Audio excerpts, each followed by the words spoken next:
Sophia looked anxiously at the time. It was 9:30 on the clock, which meant that she was already half an hour late for work.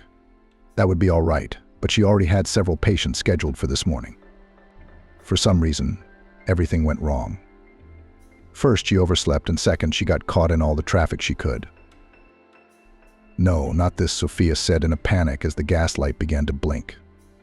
"I told Andrew to get gas." Sophia rolled her eyes. Her husband had vowed yesterday that he would stop by the gas station in the evening. However, the promise didn't go any further than those words. "I'll just say I'm working too hard and forgot," she thought unhappily. Andrew worked as head of the financial department in a large construction company, and therefore often stayed late. If it paid off with a big paycheck, she could put up with it. But in fact, his income reached only the average level, and according to his wife, was completely incomparable with the time he spends in the office. Sophia herself worked as a surgeon at the city hospital. This profession had been her dream since childhood, and now, after graduating from medical school with honors, she was able to make it a reality. Having parked at 9, Sophia almost ran towards the service entrance. Suddenly, however, her attention was drawn to a girl in a pink dress who was sitting on a bench crying. Sophia's heart snapped at the sight of the children. She had wanted to become a mom for a long time, but she could not get pregnant. She took a lot of tests, but they showed that everything was fine. When Sophia offered to do the same to Andrew, he constantly refused, referring to the fact that they are still young and someday they will definitely have children. That vague someday was frustrating, since many of her friends were already moms, some even for the second time. But no matter how many times she brought it up, the baby talk always went nowhere. "Hi, why are you crying?" Sophia said affectionately, dropping down on the bench next to the baby. She raised her blue eyes full of tears and sobbed several times. "I can't find my mom," and after these words she began to sob again. Then Sophia offered her to look for her mom together, to which the girl hesitantly agreed. She said that the last time she saw her was in the hall, where they went. There they met a woman who immediately picked up the child in her arms. "Where'd you run off to, you little rascal?" "I went all over the hospital looking for you," the woman exclaimed. She thanked Sophia for her help, and she and her daughter left. The surgeon looked at them for a long time, thinking that she would give anything to have such a daughter. At that moment, she glanced at the clock and her eyes rounded. 9:15. Sophia turned sharply on her heels and rushed to her office. A small line had already gathered there. Sophia apologized to them and began frantically searching for her keys in her bag. She dug through all the pockets but couldn't find anything. "No, the morning can't be that terrible," ran through her head. While Sophia searched all the departments in the bag for the second or third time, it turned out that it could, because the head of the department passed by them, who was immediately interested in such a gathering. "Sophia, what is it?" frowned asked the chief. "It seems that I forgot the keys to the office at home," she was forced to admit. The superintendent looked at her as if she had said something stupid. "Come to my office," he said sternly. The surgeon apologized to the patients, promising that she would try to see them soon, and followed the chief. In her mind, she cursed her lab technician who had taken a sick leave today. After all, the girl always carried a second key with her, and if she had been in place, this situation would not have arisen. "Do you realize that this is out of line?" As soon as the door to the office was slammed shut, the chief shouted loudly. "What is going on with you lately? You're terribly uncoordinated. You're late for meetings a lot. I hear more and more often from my colleagues that you're absent-minded," he said indignantly. Rachel lowered her eyes guiltily. As unpleasant as she felt now, she couldn't object. Lately, she really began to notice that she was not concentrating well, forgetting important things and getting tired quickly. Just yesterday, she had misdiagnosed a patient and almost gave her the wrong treatment. "I almost sent a healthy person to chemotherapy," she thought with horror when she realized her mistake. Such situations had been happening almost every day lately. In addition, Rachel began to feel a complete collapse of energy, so that last weekend she spent almost all the time in bed. Time passed, and the accusatory speech of the boss did not end. When he finally let her go, Rachel headed back to her car to go home and get her keys. The situation was made worse by the fact that she'd been nauseous all morning. I'm either pregnant or I'm dying. Rachel laughed nervously as she got into the car. Suddenly, she remembered her mom, who had suffered for most of her life from a severe endocrine disorder called adrenal insufficiency.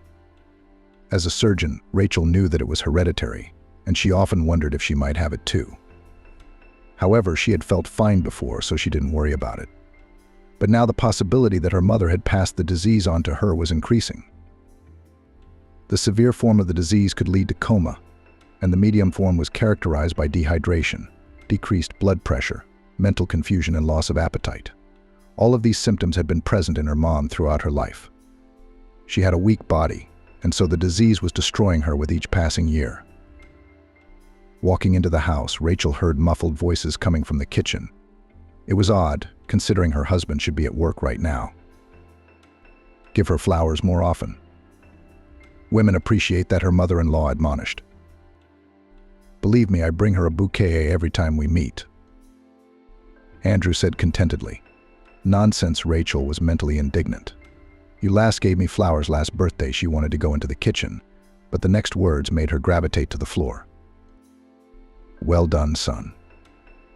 Tiana smiled approvingly. All your hard work will pay off when you finally marry a rich Harris. Rachel's eyes widened with incomprehension. All this time she'd thought mother and son were discussing her, but apparently it was another woman after all. Vanessa is madly in love with me. In the 6 months we've been together, she's already become very attached to me. Mother-in-law, for whom the main value in life was money, was proud of her son. He was able not only to attract a girl from a rich family, but the daughter of a man who owned a network of construction companies, in one of which he worked himself. Tiana had already seen her child in the CEO's chair, and then as the owner of a construction business. All her life she had put all her resources into it, so that Andrew could provide her with a trouble-free old age. She left her husband when her son was only 5. His father was a simple laborer, who honestly worked at the factory and did not have clouded ambitions. This did not suit Tiana, who always dreamed of a better life. And since her husband cannot give it to her, she will do everything so that her son can. And right now Andrew, in her opinion, was on the right track. Rachel is a good girl, pondered the mother-in-law, critically appraising her daughter-in-law. But you can't make porridge with her. She won't make much money, but Vanessa can do us good. Oh, son, I can't wait for you two to get married, Tiana said dreamily. Rachel clamped her hand over her mouth. She was so shocked that she almost lost her balance.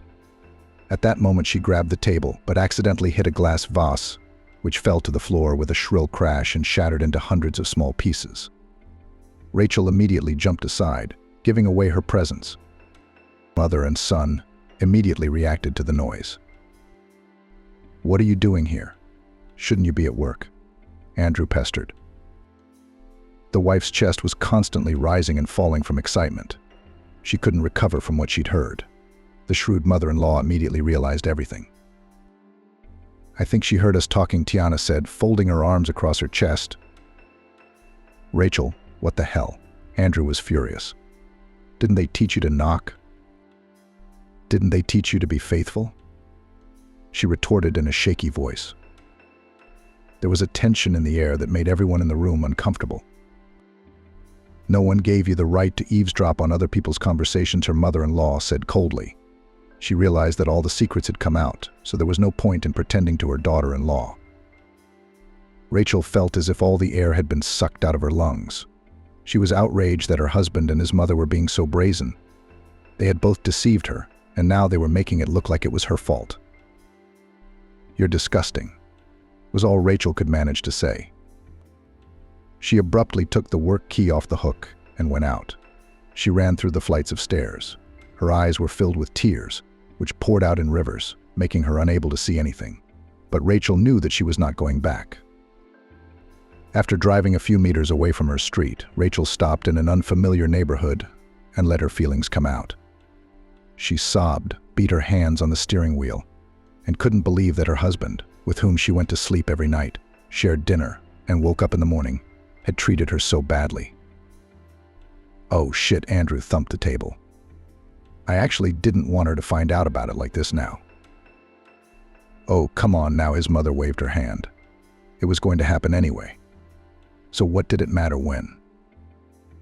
Despite the range of feelings that raged inside her, Rachel remembered the patients who had been waiting at the door for an hour. She was late enough as it was, and she couldn't afford to be any longer. After all, she was a doctor first and foremost, and only then everything else. All day long, while tending to the patients, Rachel tried to distract herself from her thoughts, which literally screamed that she was now alone. Rachel told herself that this wasn't the end, that there were people who were far worse off than she was. After all, every day she had patients coming to her with the most severe diagnoses, but even they continued to live normal lives. Having finished examining the elderly woman, the surgeon sank down tiredly on the sofa. Sometimes she had flashes of malaise, which she called blurriness. At such times her eyes would darken, her hands would tremble, and nausea would set in. But if she lay down for a while, and then washed her face with cold water, it would go away. There was a knock at the door. Rachel reluctantly got up. She had an appointment with another patient for the evening. When his wife arrived with him, Rachel's heart sank. The couple were at an advanced age, but they still supported each other by staying close. The man looked at his wife with such warmth that the doctor was ready to cry. She herself thought that now she would have no one to share her old age with, because Andrew betrayed her by cheating on her with another. By the end of the day, it was getting really hard. Rachel realized that she didn't want to be alone today. Without thinking, she picked up the phone and called her friend Riley, whom she had known all her conscious life, to ask her to stay with her for the night. "Sure, say yes, come over. Matthew's on a business trip anyway." "I'm alone right now," her friend replied. Riley met Rachel with a bottle of wine. The alcohol had exacerbated her already depressed mood, and it had made her feel a little woozy. After a long heart-to-heart talk, Rachel realized that it was vital that she call her husband, since he hadn't really explained anything in the morning. "Maybe I misunderstood something," Rachel rambled, later dialing Andrew's number. Her friend tried to talk her out of it, but she waved her hand and went out onto the 8th floor balcony. "Will you pick up the phone?" she pleaded, dialing for the 8th time. She was probably already blacklisted, so she wouldn't bother. Then Rachel sank to the cold floor in utter frustration and laid her head on her knees. Memories of their married life came flooding back into her mind. They were actually doing quite well. Every weekend they tried to go out together, had dinners in restaurants, went to the sea in the summer, and met with mutual friends. Rachel remembered how Andrew was always by her side when she broke her leg. He was attentive, caring, which made her recover so quickly. She remembered how she hugged him and supported him when he was struggling at work. Memories of Andrew proposing to her were safely stored in her mind. Rachel smiled slightly, wiping away a tear. He had invited her to a restaurant on a ship, and at the most important moment the rocking started, which almost caused the ring to fall overboard. But Andrew managed to catch it in time, and after a positive response put it on her finger. "At what point did everything go wrong?" Rachel whispered, looking sadly at her ring finger, which had a ring with a small stone on it. She sincerely did not understand how a man who had recently sworn his love to her could cheat on her with another. And all the matter was that the ubiquitous mother-in-law had intervened in the situation. It was Tiana who noticed Rachel when she came to the hospital on her business. It seemed to her that the young female surgeon was a perfect match for her son. The old woman was sure that doctors were well paid, so she did everything she could to make sure that Rachel and Andrew happened to cross paths.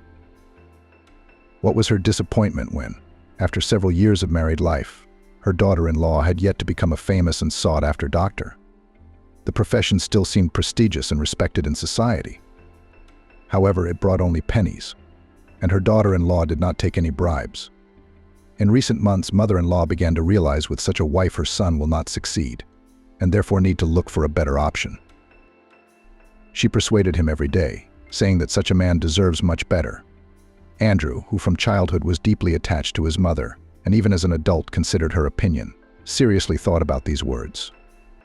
And after he first saw Tatiana, the daughter of the owner of the company where he worked, he lost his head at the potential opportunities. His mother only supported him in this. At first, the voice of conscience told him, "You can't do that to Rachel," because he was really attached to her. But his mother said it would pass. "It's just a habit," Tiana repeated. The night went terribly for Rachel. It took her a long time to fall asleep, and when she did, it was morning. Her head felt heavy after drinking alcohol, her thoughts were confused and her movements slowed down. Looking at herself in the mirror, the surgeon staggered fearfully. She looked tired. The wrinkles and swelling on her face didn't add to her charm either. There was very little time left before her shift, so she hastily washed her face, dressed and left for the hospital. She hadn't even had breakfast.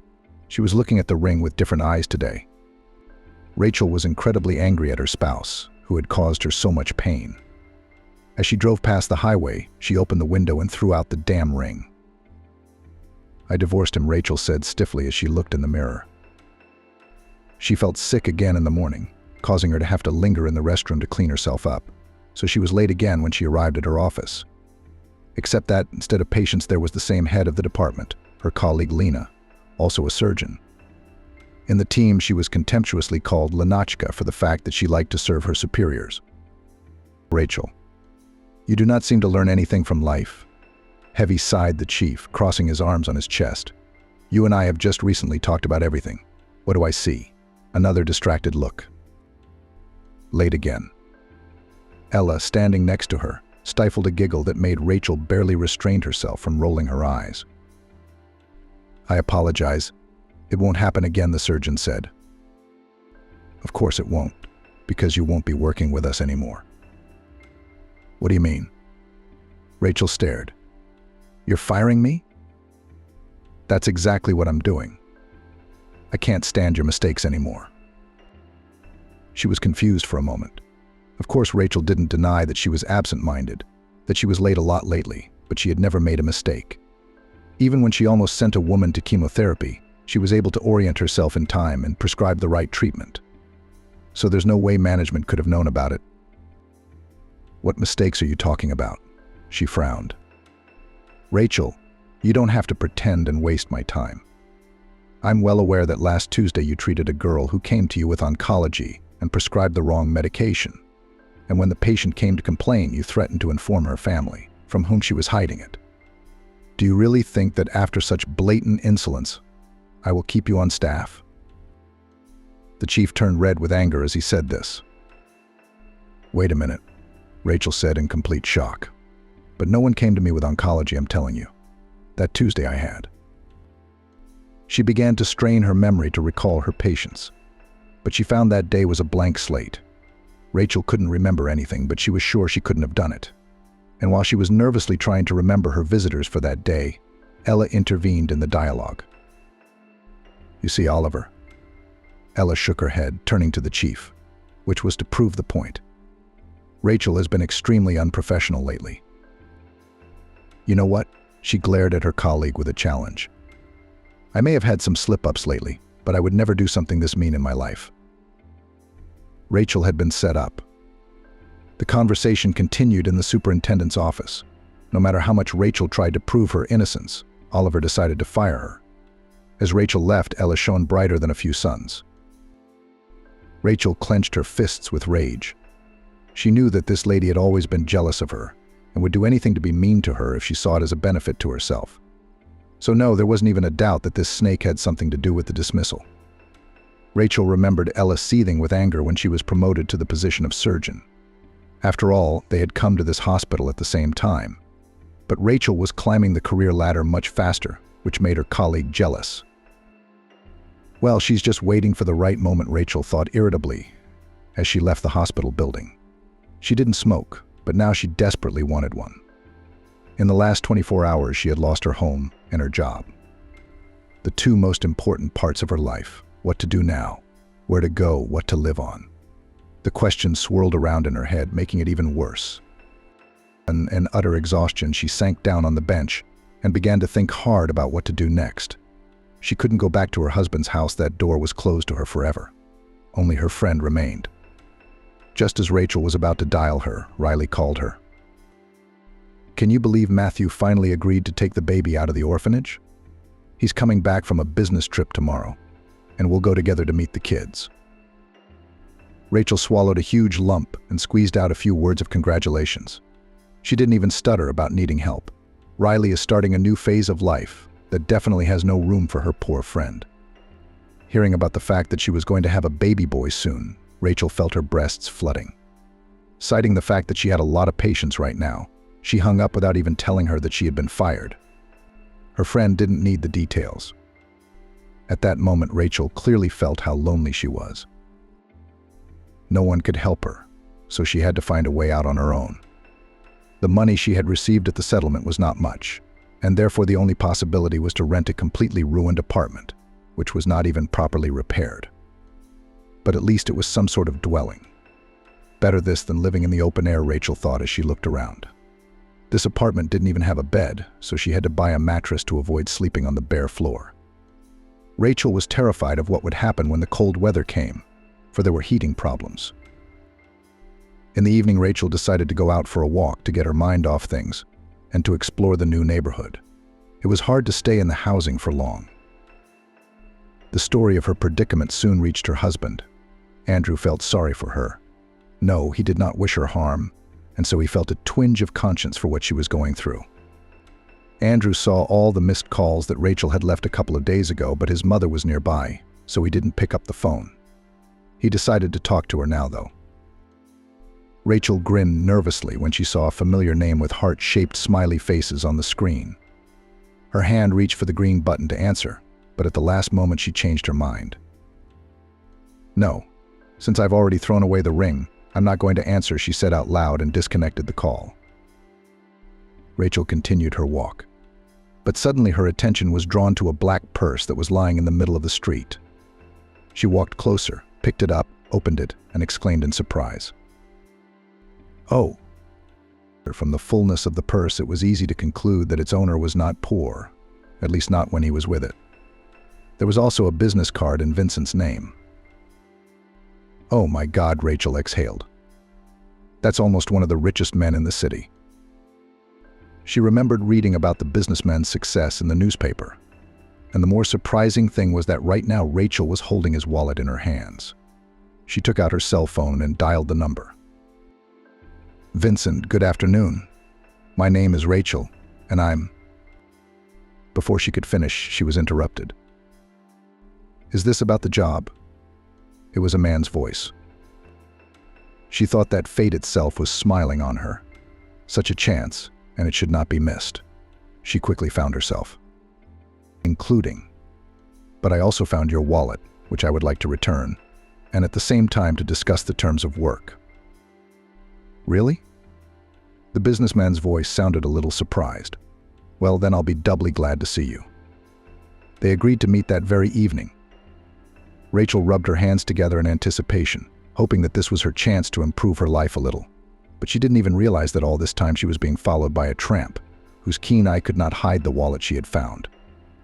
As soon as Rachel reached for her bag to put it away, the stranger rushed straight to her and snatched the purse out of her hands. "Stop, you thief!" Rachel shouted and immediately went after him. But the forces were unequal, and soon the man disappeared around the corner. Rachel, who was running in heels, slipped and almost fell. "What a bastard!" she shouted, trying to catch her breath. Rachel was angry that she couldn't catch up with the thief, but there was nothing she could do. She had to go to the businessman with nothing. In the evening, she found herself in a luxurious mansion. There was so much around that the eyes were scattered. Rachel tried to be restrained, but her eyes were always on something like a fancy painted vase or a large fireplace in the center of the room. Waiting for her was a typical businessman in an expensive suit. She was a little confused at first, but then she blurted out the whole story of what had happened to her a couple hours ago. Fortunately, Vincent seemed to believe her. With all the years he'd been in business, he'd become a good judge of character, so he knew when he was being deceived. Rachel wasn't that kind of person. After some thought, he agreed to hire her, and at the same time to provide her with a room in his mansion. "My father has been in a wheelchair for several years, and I'm looking for a caregiver," Vincent explained. He didn't mention that there had been several people in the position before Rachel. Her father was a difficult man that not everyone could handle. Rachel agreed, even though she had no experience in caring for the elderly. However, when she remembered the apartment she had recently rented, all doubts disappeared at once. She was optimistic. After getting to know her ward, she realized that although he was a stubborn man, he was not a bad person.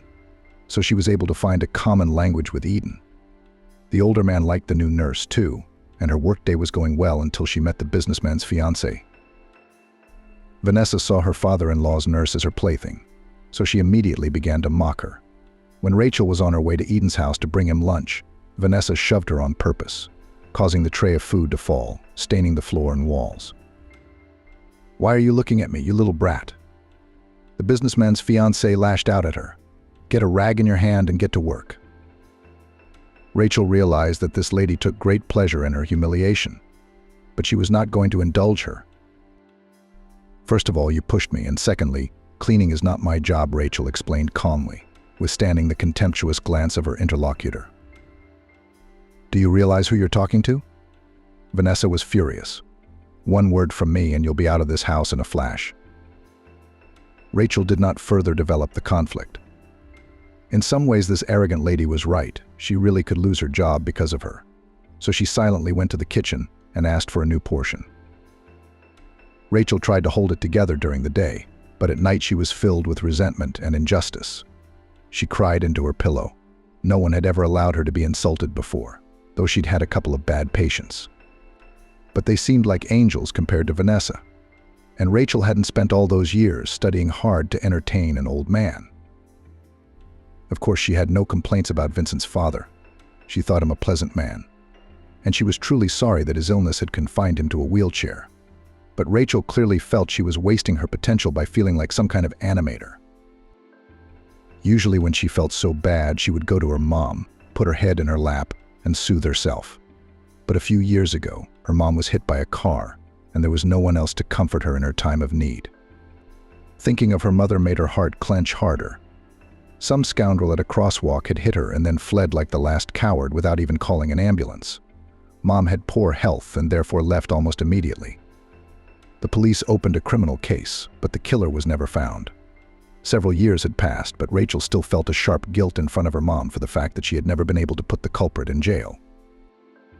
The next day, Rachel decided to ask the businessman for an excuse to go to the cemetery and visit her mother's grave. Vincent was sympathetic to this request and therefore let her go without any questions. Vanessa, however, couldn't let the situation go. "You've just gotten a job and you're already slacking off," she said snidely. "Vincent had already let me go," Rachel explained. "I'm not," Vanessa smiled smugly. "I want you to go to Eden's house right now and take him for a walk. He's old. It's important for him to get some fresh air." "He fell asleep a while ago," Rachel said, and then headed for the exit. Vanessa mumbled something to her, but she didn't turn around. Her boss was a wonderful man. He'd even provided one of his drivers to take her to the cemetery. But his future spouse was a real nightmare, and Rachel didn't understand at all how they could get together. If she'd been told Vanessa had bewitched Vincent, she would have believed it. A sea wind blew through the cemetery, making Rachel wrap herself more tightly in her scarf. She bought her mother's favorite white roses and placed them carefully on the ground. She came here often, so the grave was well tended. There were so many things she wanted to say today. But when she saw the picture of her mom, who looked at her from the monument with a kind smile, all the words immediately stuck in her throat. Rachel could not hold back the flow of tears, because it was here that the person to whom she could show her weakness rested. Everyone else seemed like a stranger to her now. At that moment, Rachel felt someone's hand on her shoulder, causing her to turn around sharply. "I'm sorry, I didn't mean to scare you," Rachel, a not young man with glasses, stood in front of her. "Who are you, and how do you know my name?" She immediately tensed up. The man grinned good-naturedly. "Once upon a time, a very long time ago, I courted your mother." He plunged into reminiscence. "She preferred your father to me, however. Still, we kept in touch, and she used to tell me about you." Rachel didn't know her daddy. Her mom said he had quit right after she gave birth. "She was the same age as you are now when we broke up," wistfulness flashed in this stranger's eyes.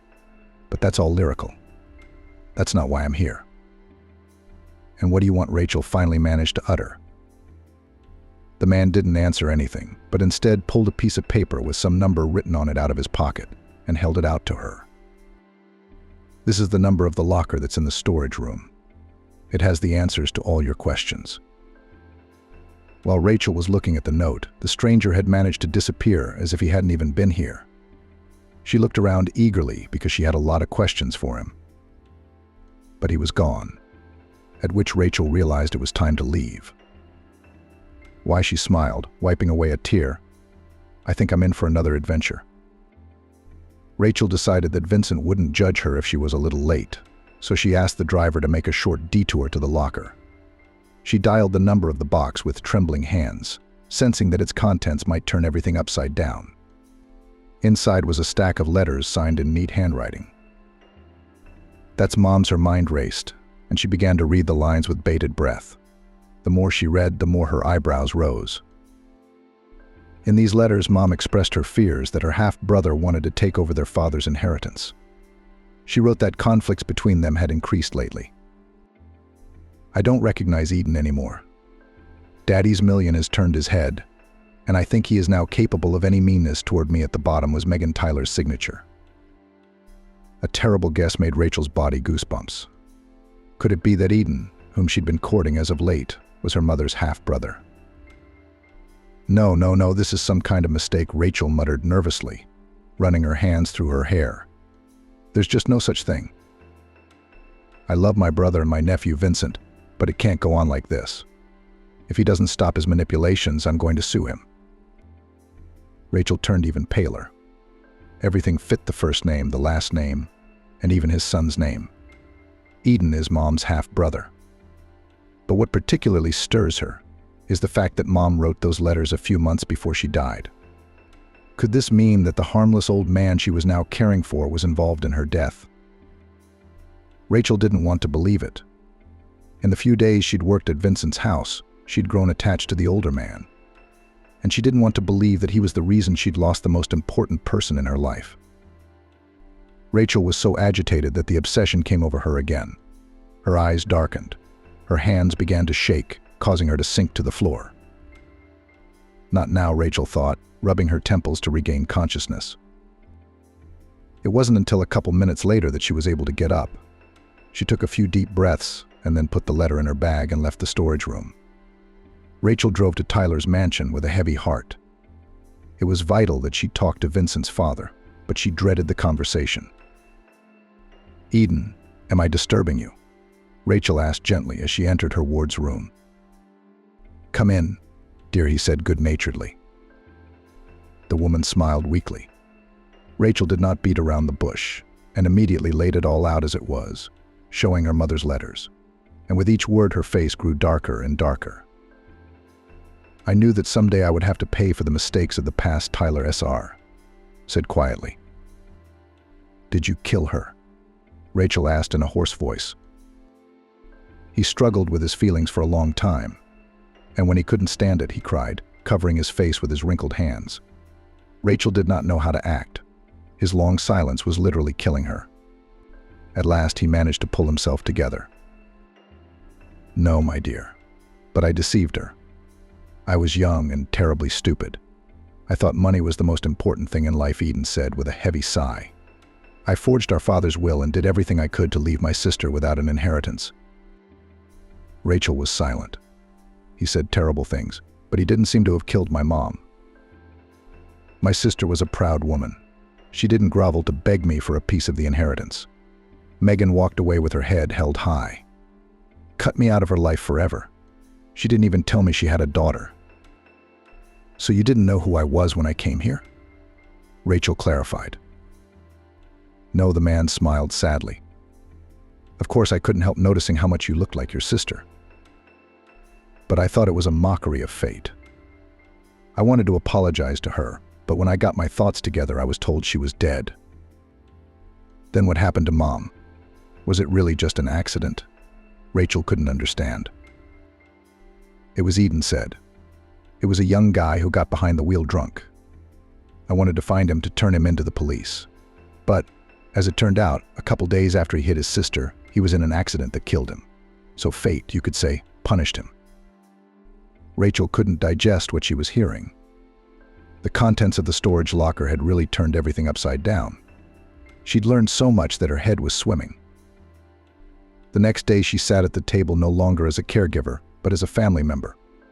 In the morning they would have a serious conversation with Vincent, who was also shocked to see his cousin. But when the surprise passed, he was even glad to have a family member around. Unhappy remained only Vanessa, who had to take back all her words and, gritting her teeth, apologize to the newfound relative.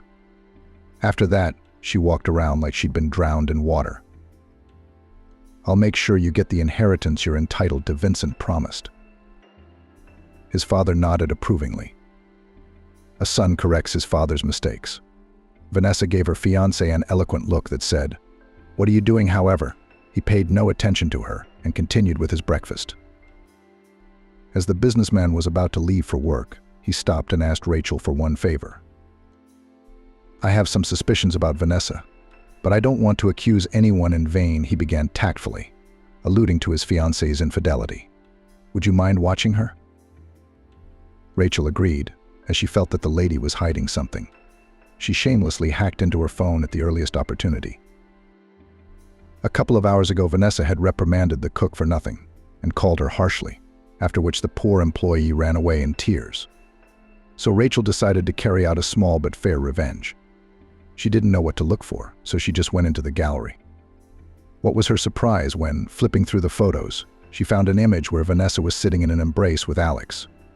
True, the photo had been taken months ago. Nevertheless, she had reported it to her brother anyway. Vanessa swore it was a mistake and they had broken up a long time ago. However, Vincent was the kind of man who didn't forgive betrayal, and so he quickly pointed his fiancée out the door.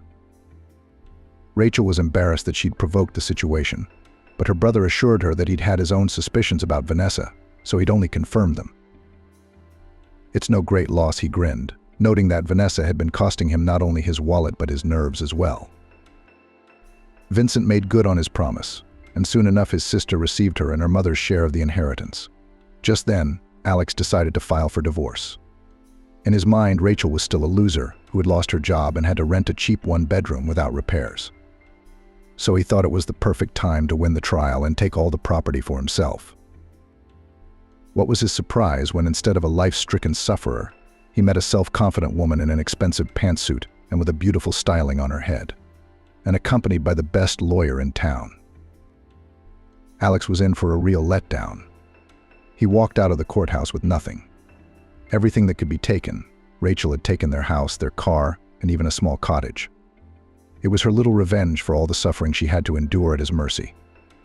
All this property, by and large, she did not really need, and therefore she decided to do a good deed, rewriting it to charities. Her ex-husband tried to approach her and talk to her, but Vincent's driver wouldn't let him within a meter of his boss's sister. The mother-in-law, who of course also attended the trial, shouted curses at Rachel at the top of her voice. There was no trace of the sly, cynical lady when she realized the trap she and her son had fallen into. Tiana was ready to tear her hair out at the realization of what an opportunity they had missed. If they had been a little patient, Rachel's inheritance would have gone to them. Now they were left with nothing. The older woman glanced resentfully toward Vanessa, who had also decided to show up at the meeting for some reason. They both hated Rachel now, as they had lost almost everything they had because of her. "What an idiot I am," thought the mother-in-law. "But how could I have made such a mistake?" Rachel left the courtroom victorious. She knew that justice was on her side, and that made her even prouder of herself. Everything had happened the way it was supposed to. Despite the fact that her mother's inheritance could provide her with a prosperous life until her death, she clearly realized that she did not want to sit idle, and dreamed of opening her own clinic to continue to help people. And now she had everything she needed to make that a reality. Her brother, who shared the business with her, supported her in this decision. He had more experience in this kind of business, and so he promised to help her. And before starting all this, Rachel needed to go back to the apartment she had rented, as it seemed to her, in her past life, to get the documents that were still there. And as soon as she got to the front door, she spotted the homeless man who had once robbed her. "Are you the thief?" Rachel shouted, pointing at him. She was ready for him to run away again. But the man didn't even move. He pulled Vincent's wallet out of his jacket and handed it to her. "I've been coming here for weeks to give it to you, but you never showed up, and I was afraid to leave it at the door." They might take it away, he explained. Rachel was stunned for a moment, not expecting such a development. Why did you steal it? She asked incredulously, putting the purse back in her bag. Strangely enough, it was just as thick. So the tramp hadn't spent anything. I wanted to buy a decent suit, he admitted. Why? Rachel arched an eyebrow. You see, my nephew is now all alone in the orphanage, and I really need to get him out of there urgently. But who would entrust me with a child in such a state? The tramp got out of it. And she could not disagree with him, for he looked bad. With a nice suit, they'd have given me Stephen. Rachel rolled her eyes. If only it were that simple. And an expensive suit really was the key to success. I take it you didn't buy the suit after all, she was forced to say, looking at the homeless man again. I couldn't. He shook his head. You've been on my mind all this time, and I robbed you. I was ashamed. So I came to return what was missing. Rachel remembered that day, and she hadn't really been wearing her face.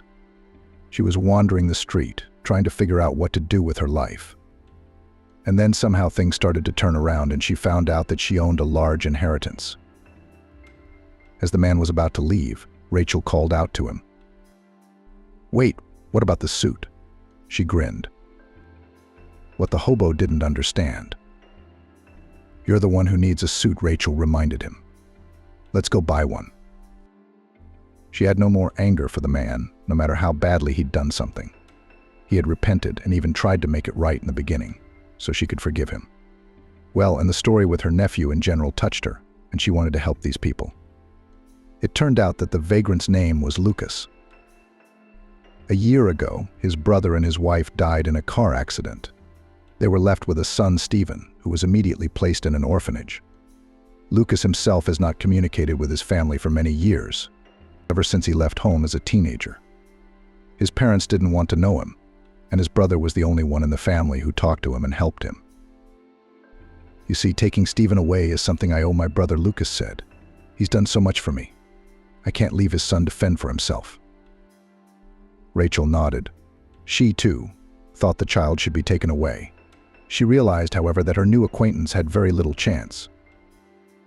They stopped at a boutique where the tramp had changed into a suit. Rachel barely restrained herself from gasping in surprise. Who would have thought it would suit him so well? Business casual. If someone had told her that this man had just made a multi-million-dollar deal, she would have believed it. We'll take it, Rachel said confidently, handing the counselor her card. Lucas was very grateful for her help. He apologized again for the past, but Rachel waved it away. Look, don't you want to work? She said. I'm opening my clinic very soon, and I'm going to need a lot of smart and honest people. I think you could be head of security. Lucas agreed to her proposal, and they saw each other much more often after that. Until the clinic opened, he was more like her personal security guard. And it turned out that it was not in vain, because one day suddenly her ex-husband appeared in front of Rachel and began to threaten her. Did you believe in yourself? He yelled. You're worthless without your brother's money. You're just as stupid as you were. I hate you so much. Andrew was about to move toward her, but Lucas appeared and pulled him back. Since Lucas was bigger, it wasn't hard for him to twist Rachel's ex and push him out. After that, Andrew never risked approaching her again, and Rachel felt protected. One day, Lucas witnessed another attack, and it happened right on the street when Rachel was on her way to the clinic to sign some documents.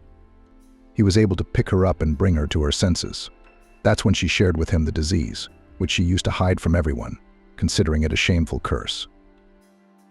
No, that won't do, the former tramp frowned. You are young, beautiful, you have a wonderful life ahead of you, and I think you definitely need treatment. Being a doctor herself in Chicago, for some reason, she constantly delayed going to a specialist, afraid to hear that she was terminally ill or something like that. So Lucas, almost in his arms, brought her to the hospital to the right specialist. As it turned out, it wasn't as bad as she'd imagined since her mom had been sick. Medicine had advanced a long time ago, so her disease was treatable, especially at an advanced stage. And it wasn't hereditary at all, as she had previously thought. It's good that your husband brought you here, the doctor said. In situations like this, you shouldn't take too long. Rachel smiled shyly, hesitating to say that the man who accompanied her was not her husband, but a former vagrant who had recently stolen her purse, which she had run a few meters to get before she slipped. Perhaps the doctor's words became a prophecy, because just a month later Rachel married Lucas. Next to him she finally felt happy and loved. For him she became the center of the universe, while for her ex-husband was his own success. About her ex-husband, his mother Rachel tried not to remember anymore. Her friend told her that after she had sued her mother for the house, they had to rent a small apartment and live there together, which made them quarrel with each other, almost hating each other. Rachel just grinned, noting that the boomerang rule worked after all. After the wedding, Rachel and Lucas opened a clinic. Many of her colleagues from the previous hospital had come to her office to ask Rachel to hire them. She understood what each of them was, so she hired only a small fraction of them because she wanted to ensure that only the most deserving worked for her and that her patients received the best care. After the wedding and the opening of the clinic, Rachel and Lucas took Stephen. In fact, Lucas wanted to do it right after buying the suit. However, Rachel explained that he would likely be turned down because he had no permanent residence or job, and therefore it was worth the wait. Nevertheless, they visited the boy often so he wouldn't feel lonely, and the day they picked him up was the best day of Rachel's life. She loved the boy as if he were her own, and he returned the favor. He was only 3, so he didn't know his birth parents very well. Of course, they weren't going to hide anything from him. They just figured they'd tell him the details when he was older. The kid had already been through so much stress, and that's why the new dad and mom wanted to create a nice and cozy atmosphere for him. Rachel's life had changed beyond recognition.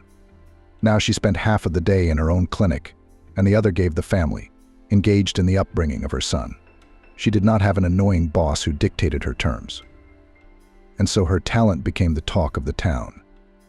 People began to give preference to her clinic, realizing that there are more responsible professionals than in the city hospital. Rachel was a little excited that day because she came to the clinic not as its owner but as a patient. "I congratulate you," the doctor smiled. "I can now conclude that you are perfectly healthy." Rachel did note that after the prescribed course of treatment her problems had gone away, and now she knew for sure that her life was no longer threatened. She was very happy. Her husband and son were waiting for her in the hallway. So Lucas jumped up excitedly from his seat. "What did the doctor say?" "Everything's fine." Rachel smiled. "I'm completely recovered." Lucas wrapped his arms around her and spun her around, making Rachel laugh out loud. Stephen immediately ran to hug his mom. She took him in her arms, kissing his chubby cheeks, and in that moment she realized that true happiness needed only a little. "I'm pregnant by your husband." After learning of her husband and sister's betrayal, Jennifer left for the country. And barely. Jennifer was just leaving the clinic when she got a call from her younger sister. "Hi, what are you doing?" Her sister's voice vibrated with joy, which was very audible even over the phone. "I just got off work," Jennifer replied tiredly. "I'm getting off work. I'm going to drive home and sleep it off." "Listen, sister, Maggie said. "It's the same thing every day. Aren't you tired of living such a boring life yourself?" Jennifer gritted her teeth to keep herself from saying something sarcastic to Maggie. No, she'd always been able to keep her temper in check with her younger sister. But lately, apparently because of the increased workload and the unstable family situation, Jennifer was beginning to feel her nerves fraying. "Aren't you tired of telling me the same thing every time?" she said. Jennifer got into the car and switched on the ignition. She wanted to go home, have a cup of tea, take a bath, and then crawl into bed with a blanket over her head. "Well, I'm sorry," Maggie said in a softer voice now. "No offense. I just wanted to ask you something." "I didn't even doubt it," Jennifer thought to herself with annoyance. Then she turned on the car's heater. It was the middle of October outside. By 7 p.m., it was very dark outside, and it was also very cold, which was not conducive to a better mood and the desire to do anything but relax. "Did you ask me not to drag this out?" Jennifer said. "More money?" Maggie clucked her tongue. "I haven't asked you for money in a long time." "What are you saying to me, Jen?" "No, I wanted to ask you for your suitcase. Can you lend it to me for about a week? Well, 10 days tops." "Are you going somewhere?" asked the older sister, more out of politeness than genuine interest. Yes, I'm going to the sea, Maggie answered cheerfully. Unlike you, my plans are not all about work and home. You're the one who has always lived a boring and proper life. Jennifer remained silent. Indeed, she had always tried to live right. But did it really look boring from the outside? Perhaps for a 23-year-old girl, life between home and work does seem gray and dull.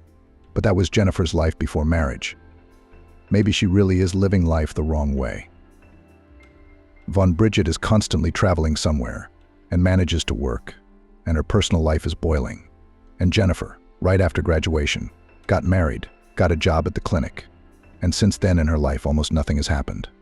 Early rise in the morning, then the road to work, then the reception of patients from morning to lunch, in the afternoon work with documents or visits to patients at home. Even on weekends, Jennifer managed to work in a private clinic.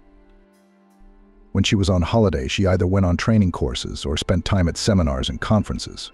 For her almost 30 years of life, she has never been to the sea, did not fly on a plane on holiday, did not buy herself a beautiful swimming costume.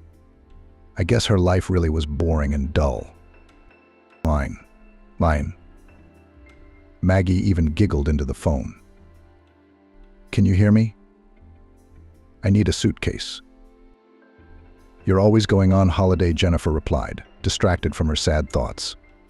Don't you have a suitcase?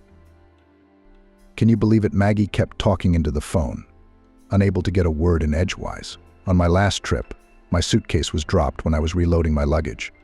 It cracked, and I haven't been able to buy a new one since. You bet, Jennifer thought to herself, sighing and listening to the complaining speech. You go to resorts several times a year. You don't even have time to buy a suitcase between trips. And then she regretted it and scolded herself for being too hard on her younger sister. After all, it wasn't Maggie's fault that Jennifer preferred work to leisure and could afford regular trips to the sea. When can I come to your place to pick up my suitcase? Maggie asked, again forcing Jennifer to switch her thoughts. You can come whenever you want to come. Tomorrow, said her sister cheerfully.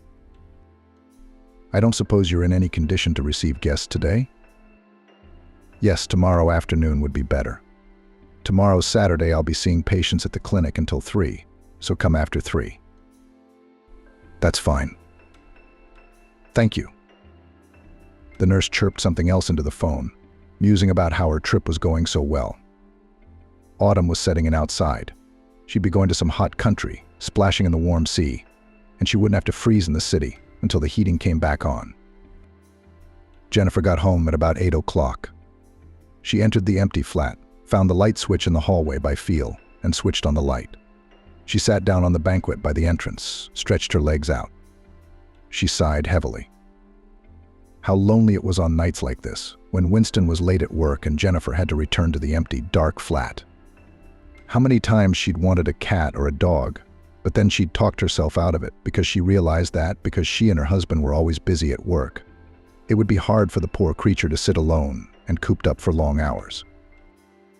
She took her phone out of her coat pocket. Jennifer dialed Winston's number.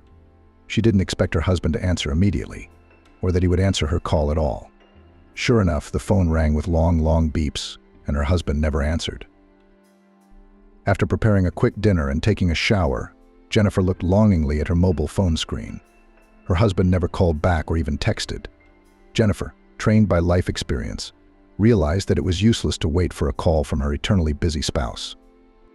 Winston, the head of the department at the regional hospital, was busy 24 hours a day. He could have an emergency operation, some urgent concilium that required his obligatory participation. There could have been a meeting.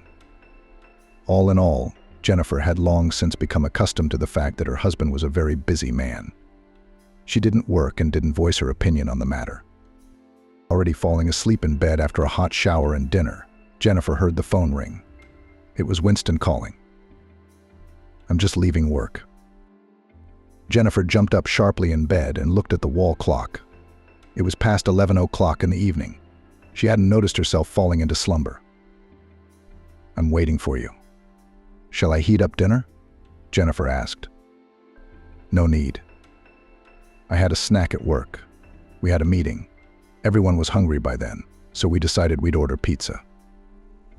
Anyway, I've eaten so I don't have to bother reheating the food. Jennifer breathed a sigh of relief. By the time her husband arrived home, she had a headache. So after waiting for Winston, she immediately fell asleep, not really knowing what the head of the department was so late for. In the morning when she awoke, she found her husband no longer at home. Hopelessness, longing came over Jennifer. She ate breakfast and stared out the window alone. Then she started to get ready for her part-time job at a private clinic. For more than 5 years, Jennifer had been working as a general practitioner at the city's polyclinic, while managing patients at private clinics. She enjoyed her work, especially when she saw the results of her labor and heard the words of gratitude from her patients. Everything was going well in her work. And even despite all the difficulties, Jennifer always came out of work satisfied with herself and the results of her work. As for her personal life, then everything was not as simple as we would like. Jennifer's husband, Winston Kudryashov, was older than his wife for 20 years, and for 15 years he had been the head of a department at the regional hospital. As a specialist, Winston enjoyed high prestige, had behind his back a huge professional experience, thousands of grateful patients, and a lot of awards. Jennifer felt like a girl next to him, and given the difference in age, experience in both professional and life, the young wife only had to listen to the opinion of her wise husband. "Why are you marrying such an old man?" Jennifer was asked by her mate Maggie. "Is it a duty? Winston is almost 45, he's older than you, and he's older than you, and he's a doctor. So you'll be in constant competition. He's bound to always be better than you." "He is the best for me," Jennifer replied with a smile. "I love this man very much. You have no idea how strong my feelings for him are." She was 24 years old at the time. She was in her final year of medical school, and Winston, in her eyes, was a medical guru. Jennifer even then looked into the mouth of her future husband, listened to his advice, listened to stories from practice, and believed that fate has made her a real gift in the form of meeting and mutual sympathy with such an intelligent, beautiful, and very responsive man. They met when Jennifer was 20 years old. Winston had already turned 40. She was in her 3rd year of university, and he was consulting teachers at the university and lectured for a while on obstetrics and gynecology. Jennifer met Winston in the library. He was just dictating to one of the students a list of literature required for the course.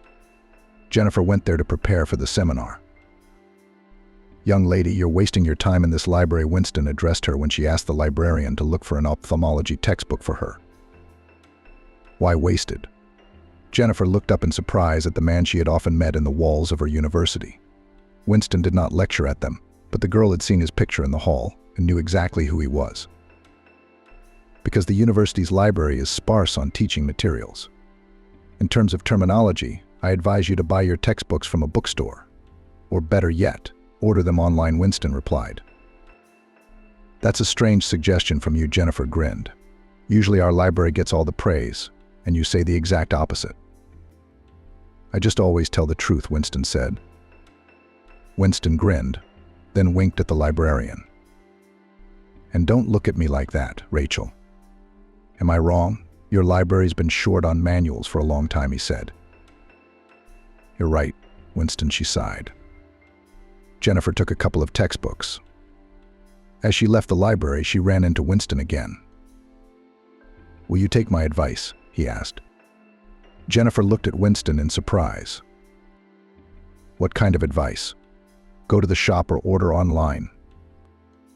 "Well, going to the shop and choosing the textbook you want would be faster. While you're waiting for the online order, it might not be relevant to you." Jennifer shrugged her shoulders. "Well, I'll go to the bookshop then. Can I give you a lift?" Jennifer was taken aback. She had never once spoken to this man. She hadn't even paid attention to him, thinking he was too experienced and not interested in talking to young female students. Winston's question, however, confused her. She looked at him incredulously, then nodded suddenly. "Okay, bring me in." From that day on, communication began between them. At first it was just idle chatter, not so much about medicine, but about the lives of students and faculty, Jennifer's childhood and Winston's adolescence. It turned out that the man had been married once. My ex-wife herself filed for divorce because of eternal employment, and I did not keep around a woman who was far from medicine and considered my work frivolous, said Winston. She was not ready to wait for me in the evenings and wanted me to socialize with other women, jealous of them and of my work too. But as a gynecologist, how could I restrict myself from socializing with the female sex? It's my job, my duty, my life after all. And then I realized that I could only live with a woman who, like me, has something to do with medicine, who would be sympathetic to my late returns and would not make hysterics and scandals about it. Is that so much to ask, Jennifer? Winston asked. Jennifer shook her head at the sound of her name in Winston's mouth. Goosebumps ran down her spine. She looked at the man differently now. In him, Jennifer saw a kindred spirit, someone close to her in spirit. Even more so. The thought that she could become a doctor and even his wife in the future made her sweetly dizzy. In the meantime, their relationship had moved to a new level, and now Jennifer often stayed overnight in Winston's flat. She felt relaxed and confident around this man. She knew that Winston was old enough and experienced enough. He would not hurt her, always support her, and also help her with her studies and explain simple truths. In general, the girl was happy, but to the last did not believe that Winston could make her a proposal. Arriving home to her parents in a small provincial town 250 kilometers from the regional center where she studied, Jennifer immediately told the truth about her relationship with a man who was almost twice her age. "Are you crazy?" Her mother rounded her eyes and clutched her head. "You are 23 years old and he is 43. 20 years is almost a lifetime. 2 decades. Jennifer's father wasn't thrilled with his daughter's choice, but he was sympathetic to her feelings. "Sharon, why do you resent it so much? There are a million families in the world, and they're strong enough, where the husband is older than his wife. It would be worse if it were the other way round. And Jennifer would be the guy who fell in love with an old aunt," he said. "Dad, Winston is not old," Jennifer interceded for her lover. "He's mature, he's wise, he's very experienced." "What kind of doctor is he?" asked her mother. "I'm glad your Winston is a good doctor," she said, her lips tightening. "But it would be good if he was your age, not 20 years older. Edith, this is a disaster." Edward only hummed, without saying anything else. After a while, Jennifer dared to invite Winston to her parents' house for a visit. They came along with a cake and a bouquet of flowers. And then Marion melted, seeing before her a manly and intelligent man. Edic also did not say another word about what he thought about the choice of his daughter. Then Jennifer finally realized that Winston was the man with whom she would be truly happy. Maggie, however, when she saw what a grown-up groom her older sister had brought into the house, did not keep silent. "He's an old man," wrinkled nose said 17-year-old Maggie when she and her sister were alone. "What do you need it for?" Jennifer wanted to take offense at her sister's words, but then she managed to resist the urge and smiled softly. "You're not the one who has to live with him. What am I, you crying about him being old for me?"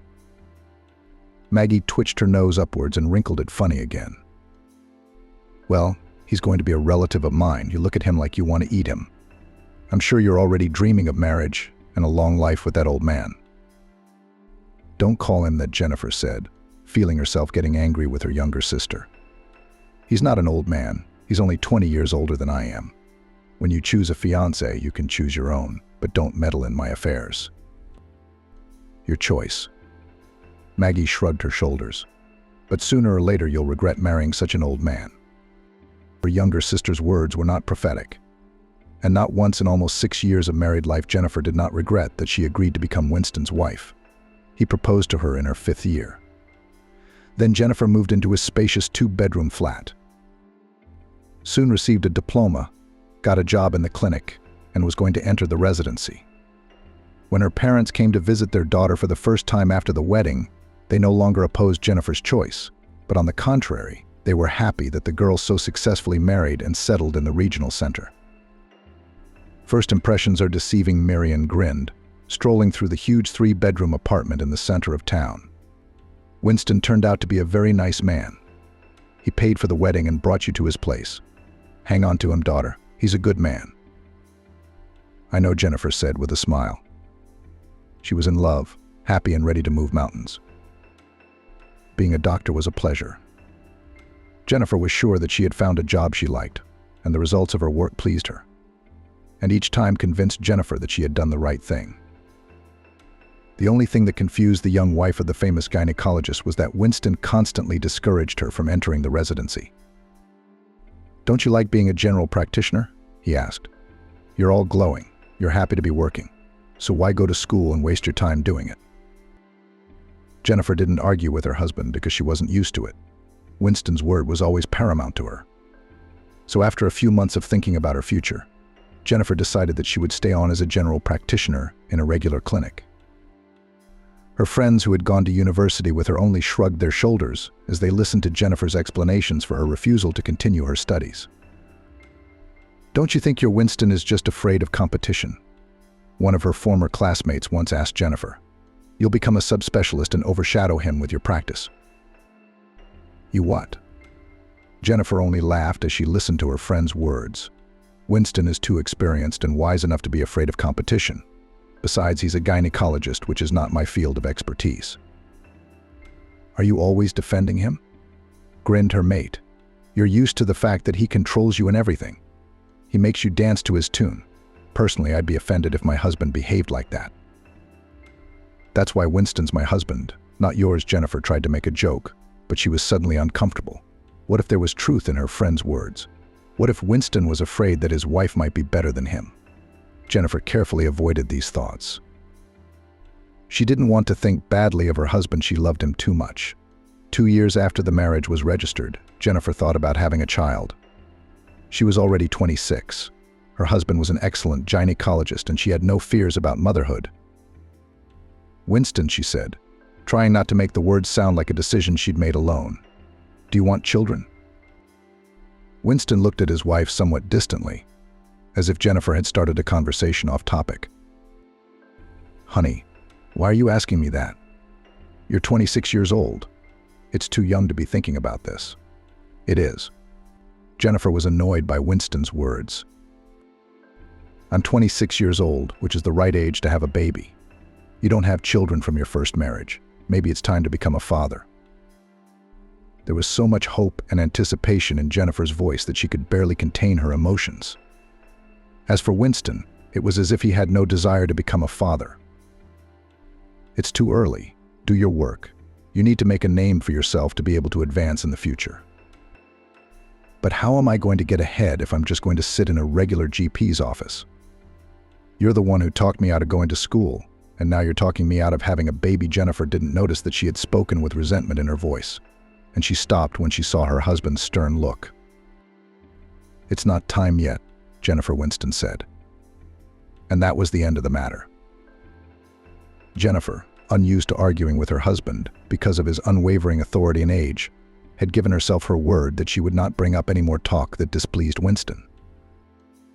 But Marian was not afraid to ask her eldest daughter such questions. "Do you and Winston think about children at all?" The question was painful, and Jennifer even wrinkled her nose at the unpleasant feeling inside. She and Winston had never revisited the topic of future parenthood. And what to answer her mother, Jennifer did not know. She was used to telling everyone the truth: her husband, her family, her colleagues, and her patients. But now that the question touched on such a painful subject, Jennifer didn't know how she could gently skirt the sharp edges. "It's too early for us. I'm working. Winston's working." "There's plenty of time," she said. I wouldn't say that Marian objected, looking closely at her daughter's face.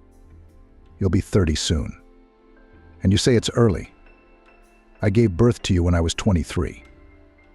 And that wasn't considered too early to give birth. It's harder to have a baby after 30. There's more pain and less time. What am I explaining to you? You're a doctor yourself." Jennifer was ashamed to admit to her mother that her husband didn't want children and thought it was too early for them to become parents. Winston was about to turn 50. That was a decent enough age for a man, especially one who had no children yet. Jennifer honestly didn't understand why her husband was so resistant to the idea of children, not interested in her women's health or trying to strengthen their family. It was getting harder and harder to return home. No one was waiting for Jennifer there. She longed for a husband who was always late at work. She even began to understand the first wife of Winston, who complained about the constant absences of her husband from home and filed for divorce because of his eternal employment. But when Jennifer remembered Winston's words about how much he wanted to meet someone who would understand him and not complain about his passion for work, she immediately tried to ward off the thought of resenting her husband for his devotion to his favorite work. Having calmed down a little mentally, Jennifer decided that she didn't want to get herself worked up anymore, that she had chosen the fate of being the wife of the head of one of the departments of a regional hospital. So it was not worth complaining about her plight or berating Winston for her constant absence from home and being in the hospital. After her appointment at the private clinic, she dialed her husband's number. "Where are you?" "Still in the hospital." Jennifer asked the questions automatically, subconsciously guessing what Winston would answer her. "I'm at home, cooking dinner," her husband answered, and Jennifer's heart jumped joyfully in her chest. She'd been telling herself that Winston didn't want to be home with her, that he was looking for any excuse to stay late at work, and that he'd neglected his chores. "You surprised me," Jennifer said with undisguised joy. "What are you cooking?" "You'll find out when you get home," Winston laughed. "Maybe I want to surprise you? It won't be a surprise." Jennifer thought with awe of how wonderful her husband was. She was lucky, after all. And even though they were so rarely together, he was and still was the best man on the planet. As she entered the flat, she heard Winston's voice and someone else's female laughter. It wasn't until a moment later that Jennifer realized exactly where she had heard that laughter. It was her younger sister, Maggie, laughing. Jennifer remembered that Maggie was supposed to pick up her suitcase, but her sister usually called or texted her. She'd arrived without a call or a text. "Oh, sister." "Hello." Maggie waved to Jennifer without rising from her chair in the kitchen. "I thought I'd never see you again. Why didn't you call me?" Jennifer didn't like the fact that Maggie showed up at her house unannounced. "Why?" Maggie wondered. But the smile flickered off her lips. "You told me to come round after 3. I did. We never said we'd call or text." Jennifer didn't know why she resented her little sister's arrival so much. Maggie didn't seem to have done anything wrong. She had arrived on time, and they hadn't really agreed to call in advance. But for some reason, her sister's smile, her happy face, and her contented look caused Jennifer to feel a rush of negativity. "What's wrong with me?" Jennifer asked herself that question, but she had no answer. Maggie hadn't annoyed her this much before, even though she didn't always watch her words and sometimes offended Jennifer. Maggie was the exact opposite of her older sister. Daring, self-assured, self-loving, and not tolerating objections, and Jennifer was malleable, kind, and non-confrontational. It was easier for her to agree than to argue to the point of frothing at the mouth. Maggie liked to argue, refute, prove her point of view, even if it was obvious that it was wrong. Winston set the table. By the time his wife returned from work, he had prepared fish and salad. Jennifer looked at the utensils Winston was setting on the table, but she couldn't remember the last time her husband had cooked anything himself. It had happened, but only at the beginning of the relationship, when Jennifer was still living in his flat as his wife-to-be. As soon as they legalized their relationship, all the duties of cooking, cleaning, laundry, and other household chores were fully transferred to the newly married wife of Winston. "Are you guys going on holiday?" Maggie asked in a cheerful voice. Jennifer heard a kind of gloating in her sister's question. Maggie regularly went on holiday with different men and in different countries, often allowed herself to go abroad alone. Jennifer, on the other hand, had never been to another country in her nearly 30 years of life. "We don't have time for holidays," she said, trying to keep her voice calm and confident. "We are working. You're the free-flying one." "That's right," Maggie smiled broadly. "I know how to take everything in life, and you all work and work until you retire. Is that how you're going to live?" Jennifer glanced at her husband sitting next to her. Winston was eating his fish with a nonchalant face, as if he wasn't even listening to what the women were saying at the table. "We're not." Jennifer rose abruptly from the table. "Have you eaten? Go get your suitcase." Maggie's face changed instantly. The smile fell from her lips, her eyebrows furrowed. The younger sister clearly hadn't expected such blatant inhospitality from her older sister. "Jennifer, what are you doing?" She pouted. "I'm not bragging or making fun of your lifestyle." "Well, you like to work. I don't mind." "Of course you do," Jennifer snorted. "Get your bags. Go and get ready for your next holiday. I'm very tired. Tomorrow is my only day off and I really want to rest at least that day." Maggie was clearly offended. She thanked Winston dryly for lunch, then took her suitcase and, after a brief goodbye to Jennifer, left the house. Winston was silent the whole time and expressed no emotion. Suddenly he asked, "What are you doing? What, did she do something bad to you?" "What makes you think that?" "It's just that she takes up a lot of my time, effort, and energy. I'm tired, Winston. I wanted to spend this weekend with you, and here's Maggie and her stories about her trouble-free life." Winston grinned. "Are you jealous or something?" Jennifer felt a chill run down her spine. Her husband, who had always been characterized by his independence of opinion and lack of any emotion towards outsiders, had suddenly asked a rather strange question. A question that made Jennifer suddenly feel ashamed. Really, is it envy? Maggie was usually jealous of her older sister because she had things Maggie didn't have, opportunities Maggie didn't have due to her age. Guys who liked her older sister better than her younger sister. Jennifer was always one step ahead. And by the time she was 30, it suddenly slowed down and Maggie began to pull ahead in the quality of her life. She wasn't burdened with work, liked men, handled them skillfully, getting everything she needed and more. Jennifer seemed to be mired in her gray and boring life, with nothing but work and love for her husband. Her mood had completely soured after her sister left. And even though Winston stayed at home and was not going anywhere for work, Jennifer constantly replayed in her head her dialogue with Maggie. And why did her older sister have so much negativity inside her towards her younger sister? They had been communicating less and less lately. It had been fine at first.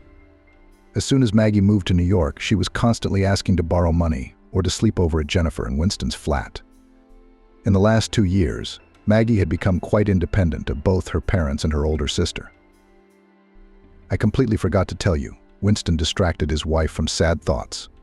On Tuesday, I'm leaving for a scientific and practical congress on obstetrics and gynecology. It turns out that I was scheduled to attend the congress, but I got so busy that I forgot about it. That's strange. Jennifer looked at her husband in surprise. Usually you prepare for congresses in advance.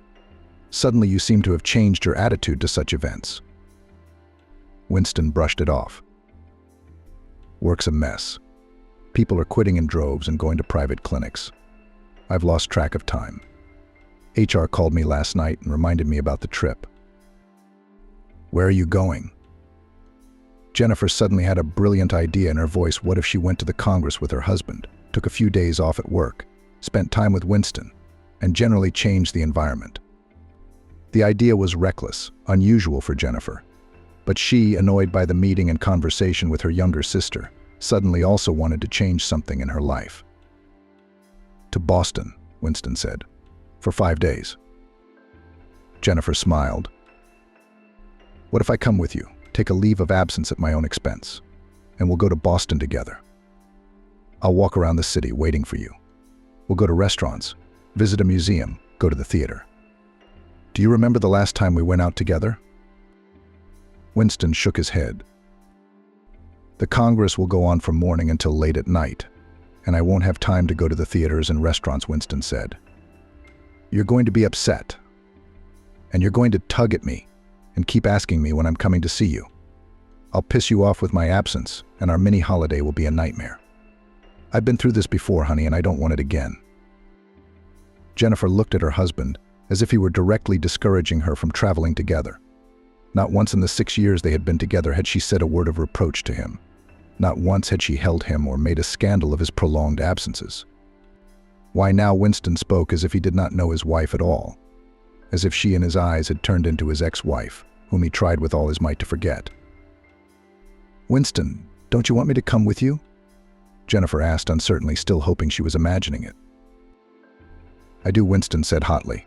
He jumped up from the couch where he'd been sitting watching TV, running around the living room with his arms crossed behind his back. Jennifer watched her husband as if she didn't recognize him as the man she had loved for so many years. But I also want to work in peace, without the distraction of worrying about you sitting in a foreign city waiting for me. I want to meet my colleagues, chat with my professors. I want to get some sleep, after all. Okay, Jennifer interrupted Winston and nodded briefly. Please, just don't be so nervous. Let it be as you say. Winston abruptly stopped talking, sat down on the sofa and continued watching some medical TV program. Jennifer sat next to him and occasionally glanced at her husband, but it was as if he didn't see her. They used to sit and watch TV together like this, but now they had become complete strangers to each other. No children together, no jointly acquired property, no desire to go out and spend time together. Maybe this is the end of our marriage? Jennifer thought bitterly. He does not even want to hug me, kiss me. And we haven't had intimacy in almost a month. My husband hasn't laid a finger on me in a month, and that thought made me feel even more miserable. It seemed as if the whole world called family, so lovingly maintained for 6 years, had collapsed. Winston left on Tuesday, and up to that point nothing at all had changed in their relationship with Jennifer. The spouse no longer initiated intimacy. Jennifer kept looking at Winston, trying to figure out if he'd really lost interest in her, or if she was just imagining the problem. There's no need to see me off, her husband said at once. I'll go straight from the hospital to the airport. 5 days will fly by, and I'll be sure to bring you a present from Boston. Would you like that, honey? Of course I do, Jennifer said, and smiled a strained smile. The mood had been bad for a long time, and the situation with her husband's departure had spoilt it even more. Now Winston had asked her not to walk him to the airport, even though Jennifer couldn't do that. She worked until 3, and Winston's plane was due to leave at 5. Returning to the empty flat became a complete drag for Jennifer. She tried to stay late at work, pretending to work on paperwork and reports while she tried to stretch her time so she could get home as late as possible. The clinic closed at 8 p.m., and by that time Jennifer had to go home anyway, having vacated her office. To distract herself and not go crazy with boredom, Jennifer even signed up for yoga. She decided that she would attend a yoga studio in the evenings instead of coming home. It was both good for her health and a way to pass the time. When Jennifer returned from her first class on Thursday, she felt much better. She seemed to be energized after the workout. Her muscles were humming nicely and her body felt pleasantly tired. She wanted to go to bed as soon as possible, so that the day would be over. The sooner it was over, the sooner the new one would come. It wouldn't be long before Winston returned. Lying in bed under a blanket and looking at her social networking page, Jennifer saw Maggie's holiday photos. Her younger sister posed against the sea, standing in a brightly colored swimming costume. Jennifer quickly woke up looking at the pictures, trying not to dwell on the unpleasant thoughts that had arisen in her head. Enviously again, she thought, and quickly refreshed her social media page so that the pictures of her beautiful and happy little sister would disappear from her sight as soon as possible. However, updating the page, Jennifer suddenly noticed something unpleasantly cutting her eyes on one of the photos published by Maggie. Returning to her sister's page, Jennifer scrutinized Maggie's postings once more and then zoomed in on one of the photos. Her heart twitched unpleasantly in her chest. Her palms instantly sweated with excitement. In one of Maggie's photos, Jennifer saw a familiar figure in the reflection of a shop window. It was the figure of her husband, who had personally taken the photograph for the young girl. Jennifer enlarged the photo once more to make sure again that it was Winston. She recognized his figure, his hair, even his sunglasses. He was also wearing the plaid shirt Maggie had given him for the holiday. Back then, Jennifer had wanted to give that shirt to her father, but Winston had persuaded her to keep the gift. Maggie gave the shirt to me. Why should I give it to your dad? Winston asked unhappily. Because it doesn't suit you, Jennifer replied. Jennifer didn't know why she was suddenly so attracted to Maggie's gift. Maybe it was because the shirt fit Winston so well. Jennifer herself had never guessed his taste. Her husband always dressed himself in the shops. He picked out his own shirts, trousers, jeans. He even bought his own underwear. And then some Maggie gave him a nice gift that Winston liked. Jennifer was nervous at the time. She was uncomfortable that her husband openly admired Maggie's taste, but he had a very different opinion of his own wife's taste. Until the last moment, Jennifer didn't want to believe that Winston was in the photograph. Then suddenly she remembered how her husband didn't want her to go to Boston with him, how he refused to let his wife accompany him to the airport. And that dinner he'd cooked, supposedly for his wife, had probably been prepared solely in honor of Maggie's arrival. Jennifer grabbed the phone in her hands and dialed Winston's number. The caller is temporarily unavailable, an automated female voice answered. If Winston was in the United States, he would be in touch, but Jennifer's husband was in Greece. Of that she had no doubt.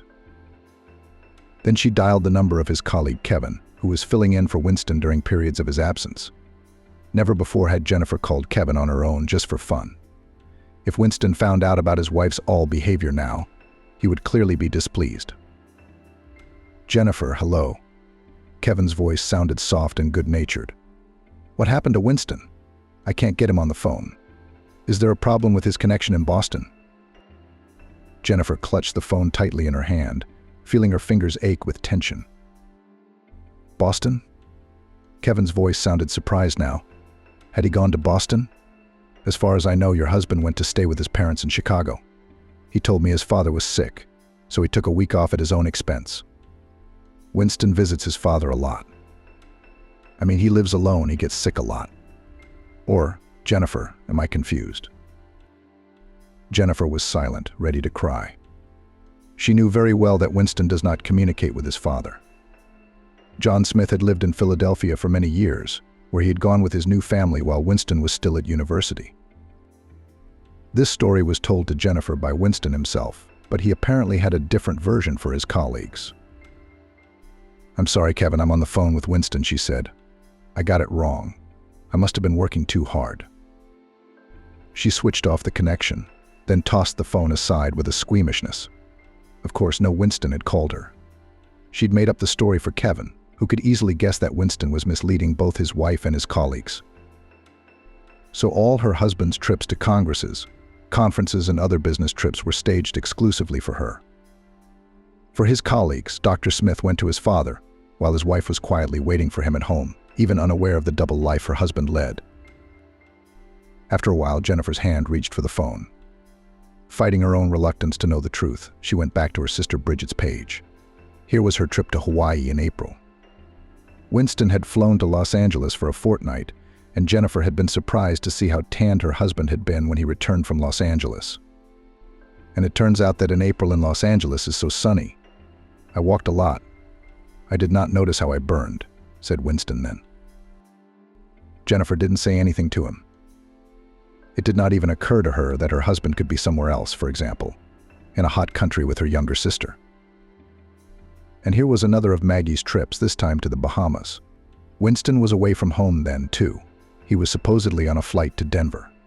Except it was summer outside, and it was normal for him to return with a slight tan. There were other trips. Jennifer had counted at least 5 in the last 40 minutes. It had started almost 2 years ago. At least the joint disappearances from Jennifer's life had been observed since the December before last. And Ben had just turned 21 at the time. She'd barely graduated from university and got a job as a receptionist at a beauty parlor. But she worked there for just under 6 months. She quit in December, and then in March she and Winston were out of town together. Bridget chattered something about a new lover, after which there was another, then again another, and another third. But Jennifer was not interested in her younger sister's private life, and for nothing. I wonder if she met only with Winston or in parallel? Jennifer thought. Did she have other men? She was still in shock at her own discovery. To have lived with her husband for so many years, and now to suddenly find out that for the past 2 years he had been lying to her, dating her sister, traveling the world with her, paying for her purchases, catering to her every desire. His wife had done his laundry, cooked his breakfasts, lunches, and dinners, and waited faithfully for him at home. Without a word or a hint, she never let him know she was unhappy with anything. Jennifer was comfortable. People like her were usually called patient. By morning, she was sick of her own thoughts.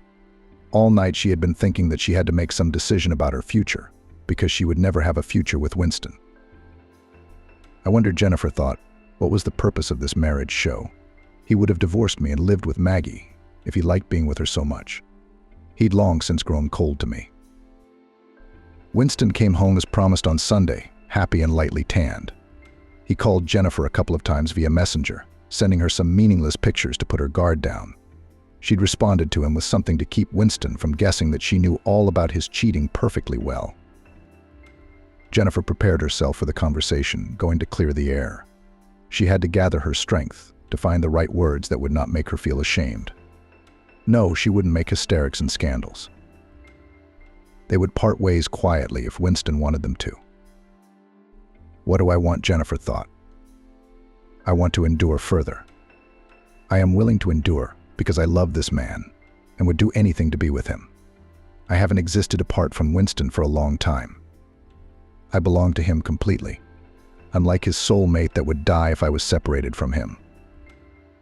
Winston talked cheerfully about his trip, making up stories as he went along that didn't really happen. Jennifer listened to him, smiling and nodding, while she realized with every passing minute that she couldn't tell Winston that she knew everything. She couldn't live without him. She never got round to talking to him, and after a few days she calmed down and decided that she would not part with her husband. She loved him and let him have an affair on the side. It was easy to break up a marriage, but to keep it together was still a challenge. So Jennifer decided she would endure to the end. At the end of another working day, when she was about to go home, there was a knock at her office. "The reception is over," Jennifer shouted, but the door opened anyway. Maggie stood on the doorstep, and the older sister's insides snapped at the sight of her younger sister. "Why are you here?" Jennifer asked with whitened lips. "We need to have a serious talk," Maggie replied. Jennifer realized then that something had happened. Something had happened that was out of her control. Something she had miscalculated. What it was, she was going to have to find out from her younger sister. "I'm pregnant," Maggie said after a long silence. The sisters sat next to each other, carefully avoiding the opportunity to look into each other's eyes, and remained silent until Maggie said two words that turned Jennifer's mind completely upside down. "Do I have to answer something?" Barely moving her lips, Jennifer asked. Jennifer's insides felt as if they had collapsed, and her lips and tongue stopped obeying her. "Shouldn't I?" Maggie replied shortly. "I'm the one who has to tell you. I'm pregnant by Winston, your husband. I'm tired of hiding the fact that I've been with him for a long time." Jennifer was silent. She fumbled with a piece of paper that had appeared on her desk. She couldn't say anything. It was like her tongue was stuck to her mouth. "Can you hear me?" Maggie asked demandingly. "I'm expecting your husband's child. I've been sleeping with him for a long time. A fortnight ago, he and I were on holiday in Miami, and before that we had sex at your house. Remember that spontaneous dinner at your place? You came over and told me to get my suitcase and you were leaving. I did. Only before that, I slept with your husband in your marital bed." The words were harsh, and Jennifer felt completely embarrassed by the filth. She didn't feel like it. She had tried to save her marriage to the last. Except who wanted it? Nobody. The child needed a father, no matter how immoral the child had been conceived. He was not to blame for his mother's recklessness, for his father's uncontrolled behavior. "What do you want from me?" Jennifer asked dryly. "For me to congratulate you? That I run home and scandalize my husband? That I look at myself in the mirror and try to see horns on my head?" Jennifer was about to scream, but Maggie, sitting across from her, kept her composure. Yes, that young woman had a lot of composure. She'd been scolded so many times by her parents, her grandmother, her teachers. Maggie didn't care about any of that. She had a way of keeping her cool, and that made Jennifer even more annoyed. "I want you to know the truth," Maggie said and stood up. "What you're going to do next, I don't know." "But I do," Jennifer said through gritted teeth. She left, leaving behind a trail of expensive perfume. Jennifer thought about it and breathed in the air, realizing that she had often smelled it on her husband's shirts, the same shirts that her younger sister Maggie must have helped him buy. Everything in her family wasn't real her husband's love, the family idol, the way they lived together. So there was no happiness in the Winston household. Then why did they waste their time on each other? Returning home after work, Jennifer caught Winston there. Quickly gathering the necessary clothes into her suitcase, she put her books, laptop, and tablet in there as well. Then she closed it and sat down next to it on the bed. Covering her eyes, she tried to listen to herself and her sensations. What did she feel? Fear, resentment, hurt, disappointment. The last was perhaps the most vivid feeling. It was disappointment that Jennifer felt at losing her fake family. It was only an imitation of happiness, so it was necessary to leave without regret. Taking a piece of paper, Jennifer wrote a short note to Winston in the quick handwriting she had become accustomed to during her years at the clinic. I know all about you and Maggie. I see no point in staying in this house. I will divorce you myself. We have nothing to share. Let's part amicably. There were no other words that came to mind. Jennifer did not write a long speech, but simply picked up her suitcase and left the flat. She took one last look at the wedding photograph hanging on the living room wall, where she and Winston were smiling broadly and happily, and got into the car. Their happiness was still real then. Jennifer calmly drove out of the city, refueled, and drove down the motorway. There were more than 300 kilometers to go. Staring into the darkness, she tried to remain calm and composed. Around 5 a.m., she was near a village with no streetlights, but a crumbling sign at the entrance and something that looked like a monument to chicken pox. Pulling over, Jennifer got out of the car, breathed in the fresh country air, and finally let the tears flow. For the 5 hours that Jennifer had been on the road, she had managed to remain calm and confident, but the village had turned her inside out. Standing in the darkness and the rain that had begun to fall, she felt endlessly tired and homesick. Pull yourself together, she commanded herself, and then settled back behind the wheel and drove towards home.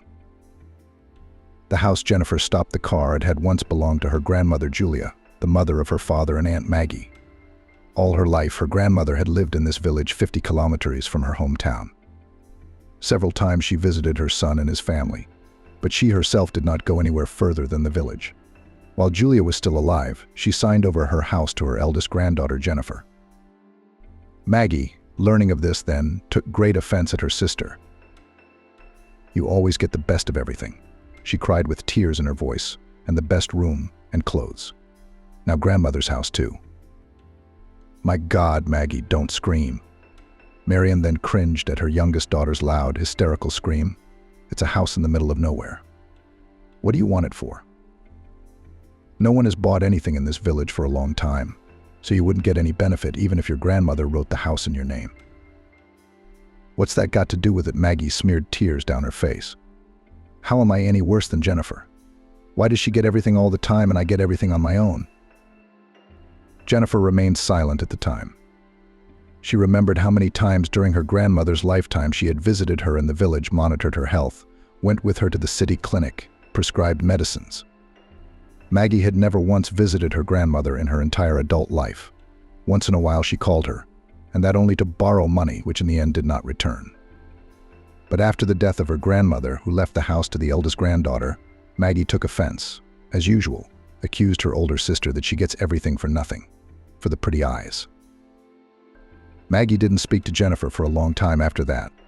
The house, left after the death of Julia's grandmother, was small, rather dilapidated, but inside it was very cozy and warm.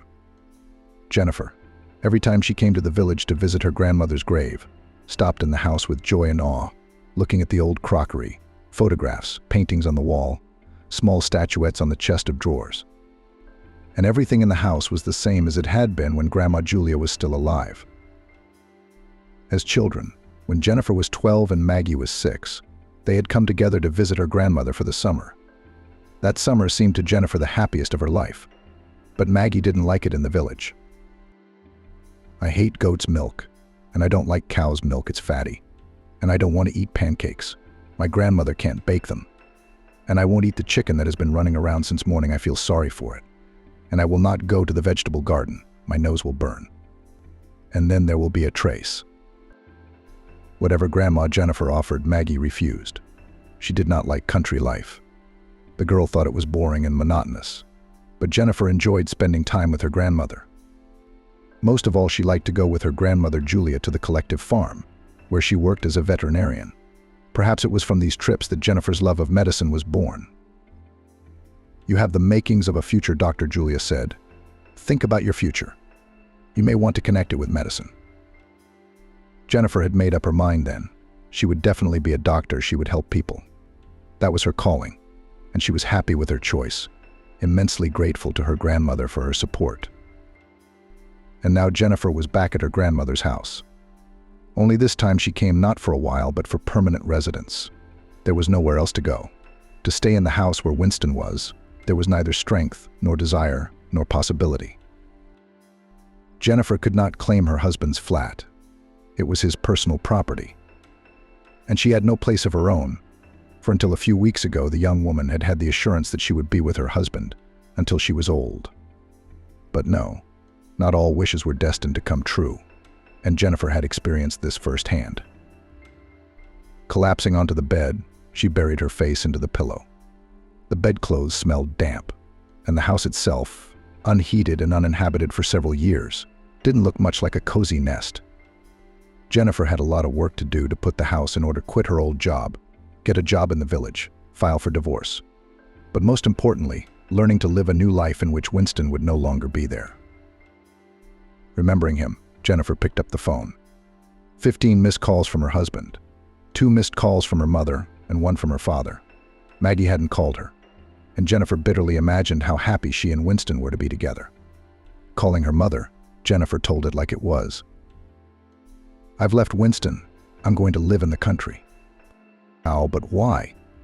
You have such an amazing husband. How did you have the courage to leave him? And more importantly, why?" "Ask your youngest daughter," Jennifer replied, feeling a surge of anger again. No, it was urgent to pull herself together, to push away the anger, jealousy, and resentment. There should be nothing in her life that connected her to the past. "What has Maggie to do with it?" Marion didn't hide her surprise. "Maggie is expecting my husband's child. In fact, she's been seeing him for a long time." "Mum, let's close this topic. I'll buy a new SIM card tomorrow and this number won't be available. I'm filing for divorce, changing my life and my job." Marion was still shouting something into the phone, but Jennifer wasn't listening to her anymore.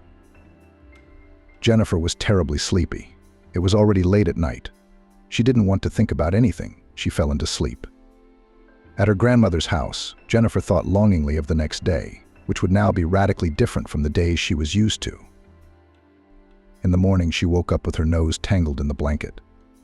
The house was cold, and it appeared that the first snow had fallen outside the window.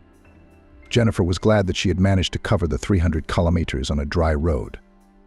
But she would hardly have dared such a rash act if there had been ice on the motorway. She had to do something about the stove. She also had to buy groceries and call her former job. Having somehow explained the situation, Jennifer listened to a lot of complaints from the head doctor, but managed to agree to send her resignation letter by registered mail. "You've really let us down," shouted into the phone head doctor. And Jennifer understood it well without him. Leaving the polyclinic without a therapist in the midst of flu and acute respiratory viral infections was unfair, ill-considered, and selfish, in the doctor's opinion. Jennifer did not initiate him into the details of her personal life, saying that she went to another city for family reasons. Having resolved the job issue, she dressed warmly and went to the post office. "Oh my God," Jennifer, the operator, addressed her, holding out an envelope and a blank sheet on which Jennifer was to write her resignation letter. "Yes, that's me," Jennifer smiled weakly, remembering how she and her grandmother Julia had once gone to this woman's house to watch little newborn piglets. Postal Service operator Rachel lived 2 houses down from the late Julia. "Why are you here?" "I'm here to visit my grandmother's grave." "And why would you write a letter?" Jennifer sighed. Now she would have to get used to a new life where everyone and everything had to know everything. That was what village life was like, and there was nothing Jennifer could do about it. Jennifer guessed that after her visit to the post office, news of her arrival would spread throughout the village. "I'm going to live here," she decided that it was better to tell the truth at once than to answer a million more questions from the villagers. There were about 200 people living in the village. All of them had known the late Julia, and Jennifer herself might have to meet them all. Some she knew and remembered, some she had yet to make acquaintance with. Live Rachel's face stretched. "Why's that?" "You didn't fit in at the regional center." "No, it didn't," Jennifer sighed. "And we've got a paramedic about to retire." Now Rachel's face lit up with a happy smile. "Listen, you're a doctor. Why don't you come down to the paramedic station and talk to Sharon? She's just sitting there. She's almost 70 years old. She should be looking after her own health, not treating the villagers." Jennifer nodded, not really thinking about working at the paramedic station. In fact, she was more inclined to think about working in a nearby town that would have its own clinic. "Rachel, do you know who can help me with the cooker? I don't know how to use it. It's very cold in the house." "Is that what city folk mean?" Rachel grinned. "I think my Oliver can help you too." "Oliver?"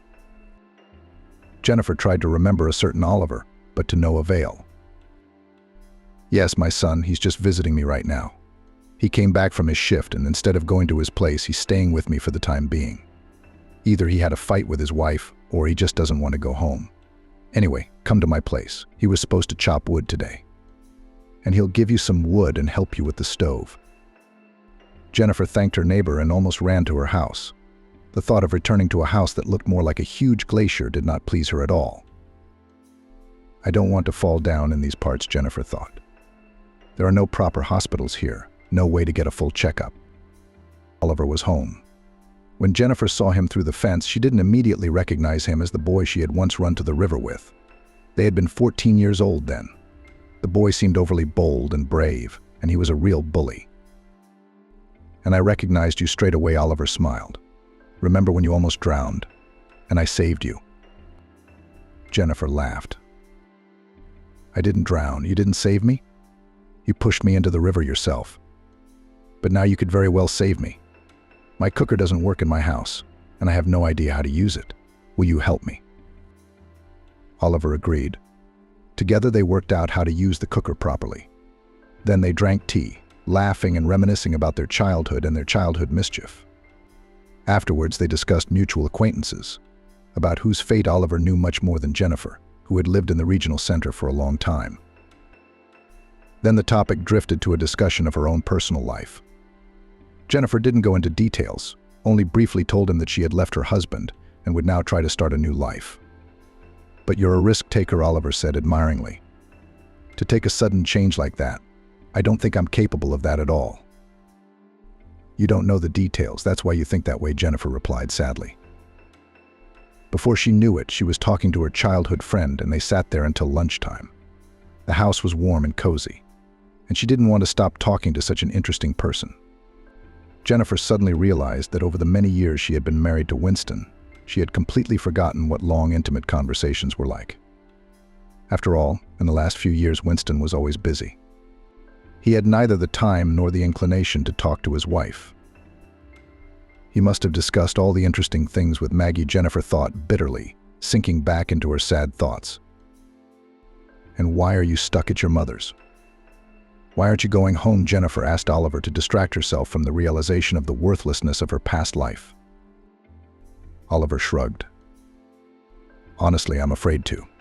My wife recently had a baby and I don't feel like I can handle it." Jennifer raised her eyebrows in surprise. "You're afraid you won't be able to handle your own child? Are you serious?" Oliver nodded. "Seriously. Why?" "I'm a regular working man. My hands aren't made for this. When I pick up a pram, God forbid I drop it or push it. I'm afraid. Anyway, so I've been stalling. I fixed my mother's shed, rebuilt the roof.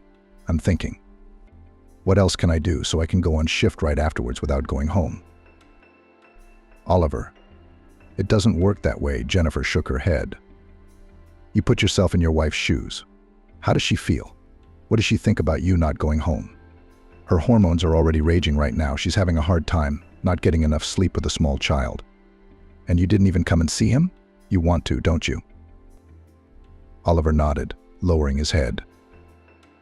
"I want to, but I'm afraid to." "You're a big man, and you're afraid of a small, helpless baby. Oliver, come on. You have a little brother, don't you? You spent your whole childhood with him, carrying him everywhere.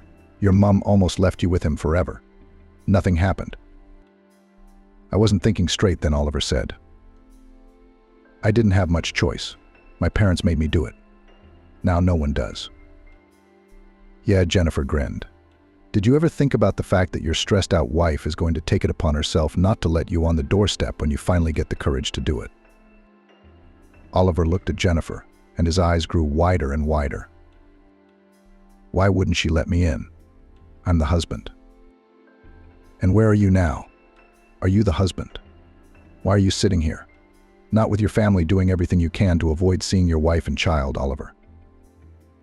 But she has every right to do the same to never see you, Jennifer said. Oliver fell silent. There was nothing for him to object to. The next day, though, when Jennifer met Rachel, she learned from her that Oliver had gone to stay with his family. Packed up all his things dramatically yesterday and ran for the bus this morning. Thank God his brains are back in place. And that stuck out at my place, and at home a small son with his wife. Even I was embarrassed. Jennifer smiled and said nothing. As she walked to the shop, she thought about the fact that she might have made a husband and wife closer by bringing something good into the world. Now that she wasn't treating her patients, and she'd fled the city in disgrace, leaving her patients for other doctors, she felt guilty. The situation with Oliver at least redeemed that guilt a little. Entering the shop, Jennifer looked disappointedly at the shelves. She realized that village grocery shopping was going to be a disappointment. The shelves were lined with cereals, sugar, salt, washing powders, and shampoos. And it was impossible to buy the usual meat, frozen vegetable mixes, and dairy products. What are you going to buy? Jennifer was approached by a shop assistant, and in her Jennifer recognized her childhood friend Chloe. She recognized her with great difficulty because Chloe had changed so much. She and Jennifer were about the same age, except that Chloe was 1 or 2 years older. But she looked in her 30s and tails for all 45. The woman was clearly a heavy drinker. Her face was haggard, her eyes were red, and her hands were shaking, as if Chloe had drunk a lot the day before. "Chloe, it's you.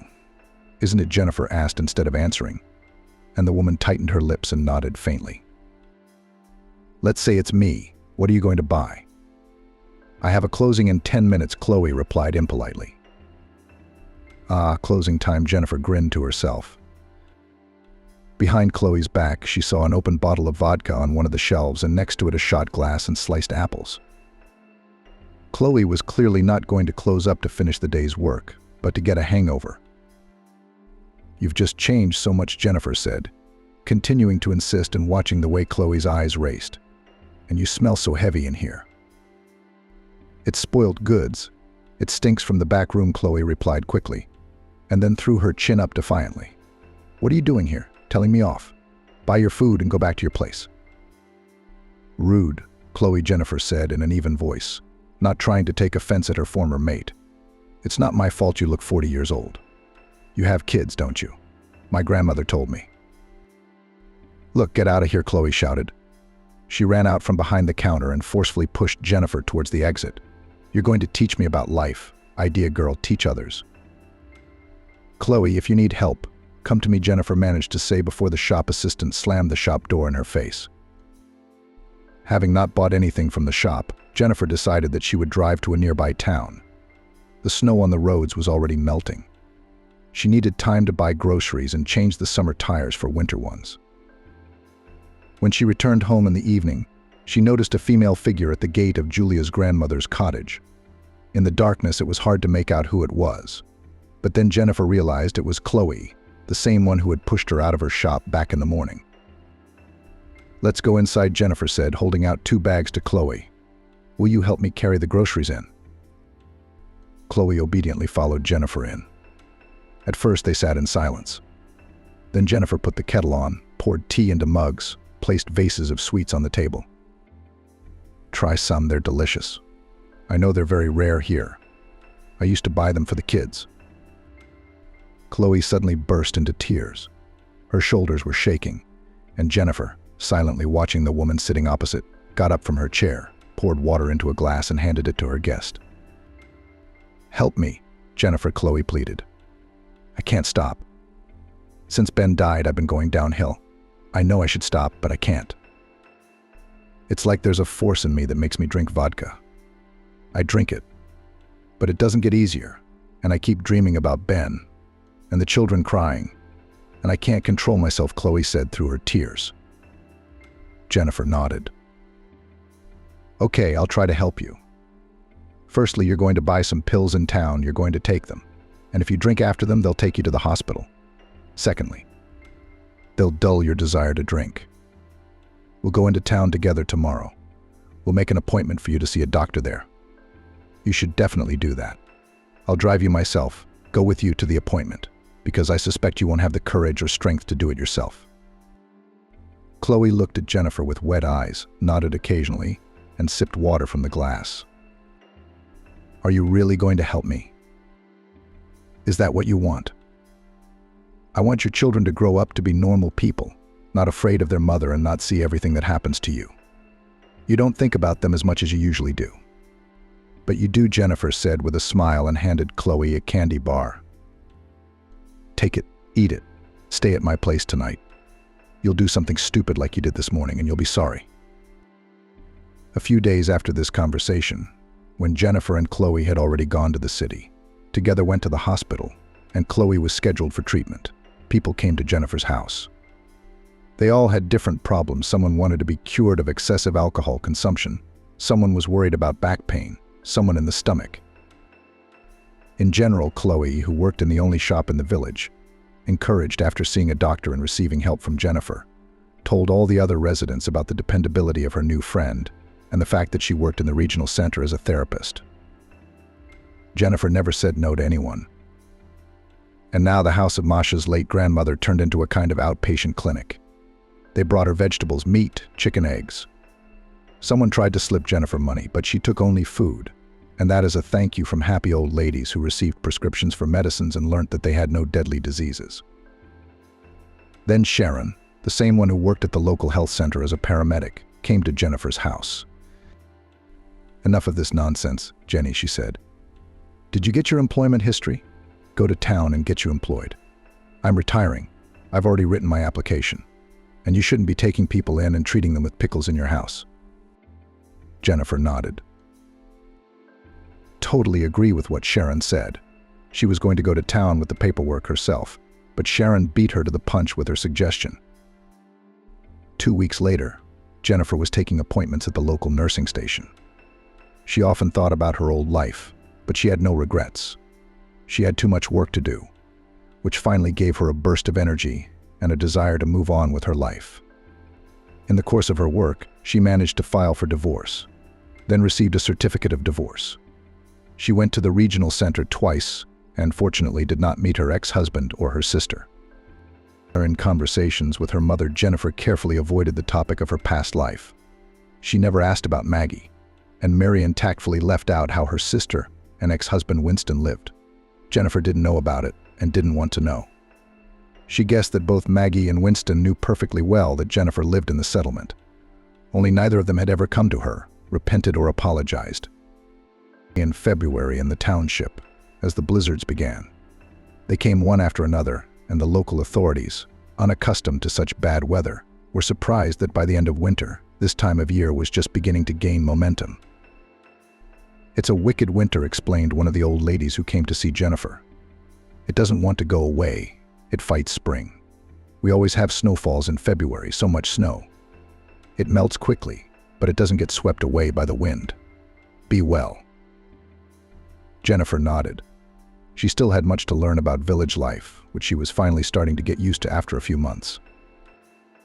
The village was peaceful, quiet, and life flowed at a measured pace.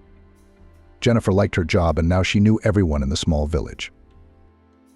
Thank you, Julia, they often said to her, referring to her grandmother. Raised such a wonderful granddaughter. A pleasure to us all. Jennifer smiled modestly, not commenting on the patient's words. It did make her happy to know that her grandmother spoke so well of her.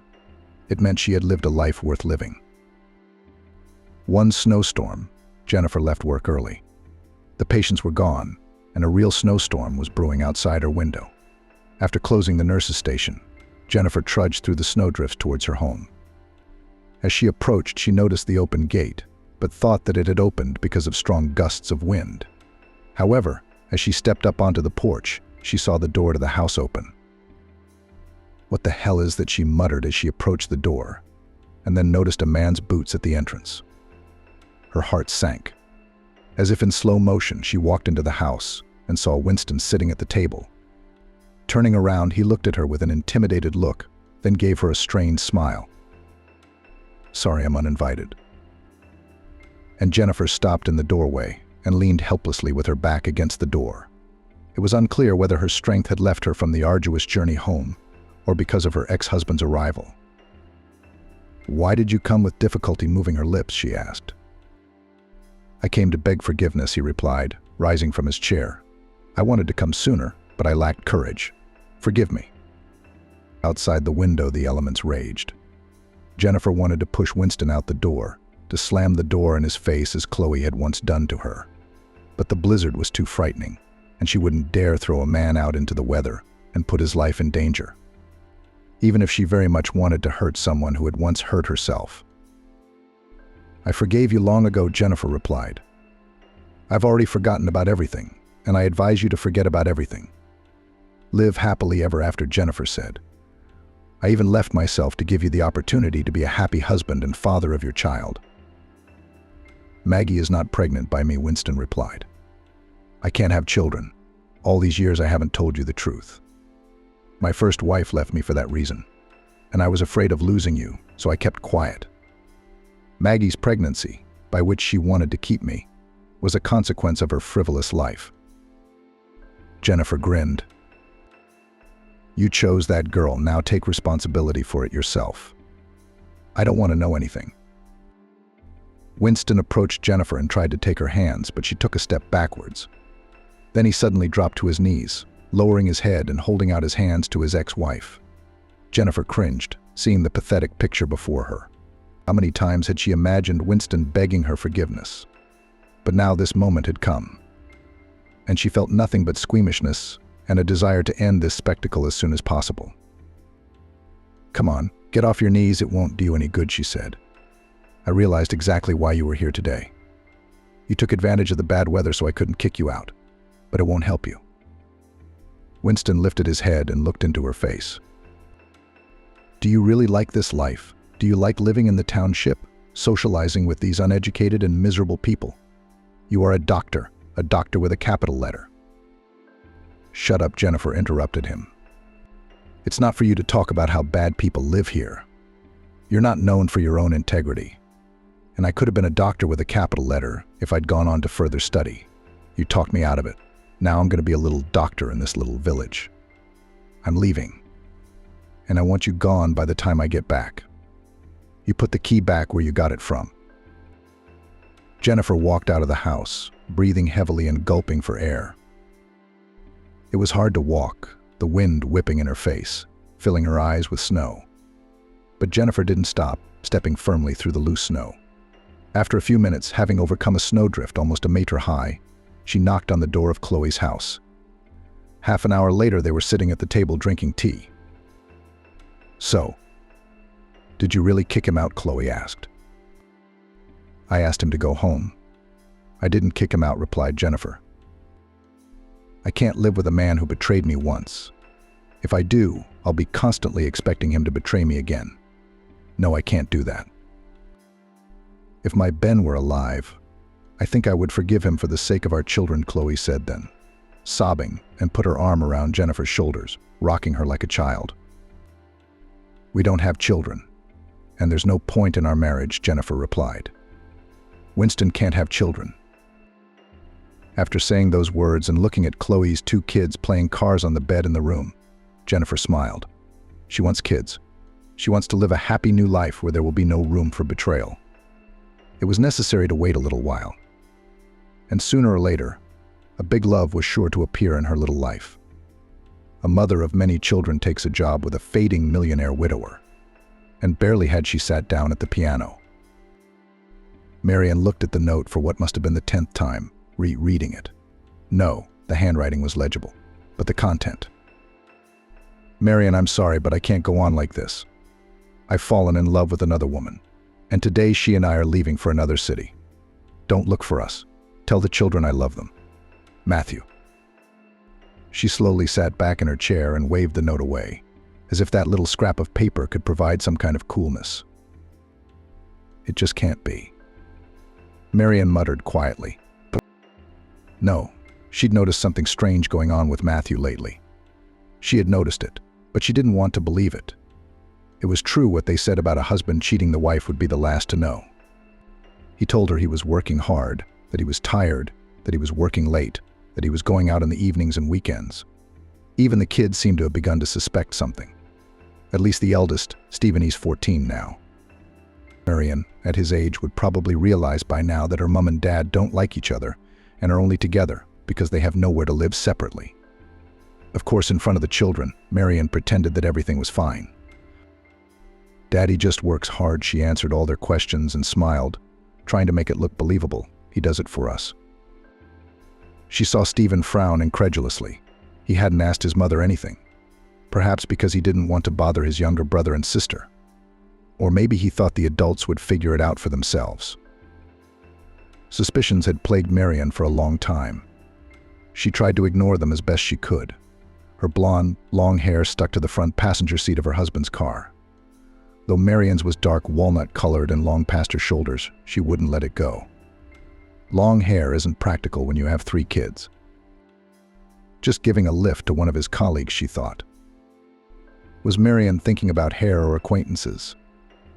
The smell of someone else's sweet feminine perfume from his clothes, the sound of a text message arriving on his phone at 2 a.m. Matthew, who'd been going to the bathroom for an hour at a time just to go have a beer with his friends. And his friends who hid their eyes if they happened to run into Marian. All of this she found an explanation for. Why, she thought, clutching the note in her hands. Why did I make excuses for him when it was so obvious? Just because I was used to trusting him? Or because I've never cheated anyone myself? In 15 years of marriage, Marian had never once lied to Matthew, even about the smallest things. Or maybe she was just afraid of ruining their stable, steady world she'd grown so accustomed to over the years. "Don't wake trouble while it's quiet," Marian's grandmother was fond of saying. Marian didn't wake her up, just pretended everything was the same as before. Until he decided to make the first move. "Mum, are we having dinner tonight?" Stephen came into the kitchen. He had always picked up her moods like radar, and now he knew at once that something was wrong with his mother. Marian twitched, tried to hide the note, but the son jumped to her in 2 steps, practically pulled the paper from his mother's hands, read it in a couple of seconds, sighed in a mature way, without surprise, as if he had long been prepared that such a thing could happen. "I see. Have you called him yet?" "Why?" "What do you mean, why?"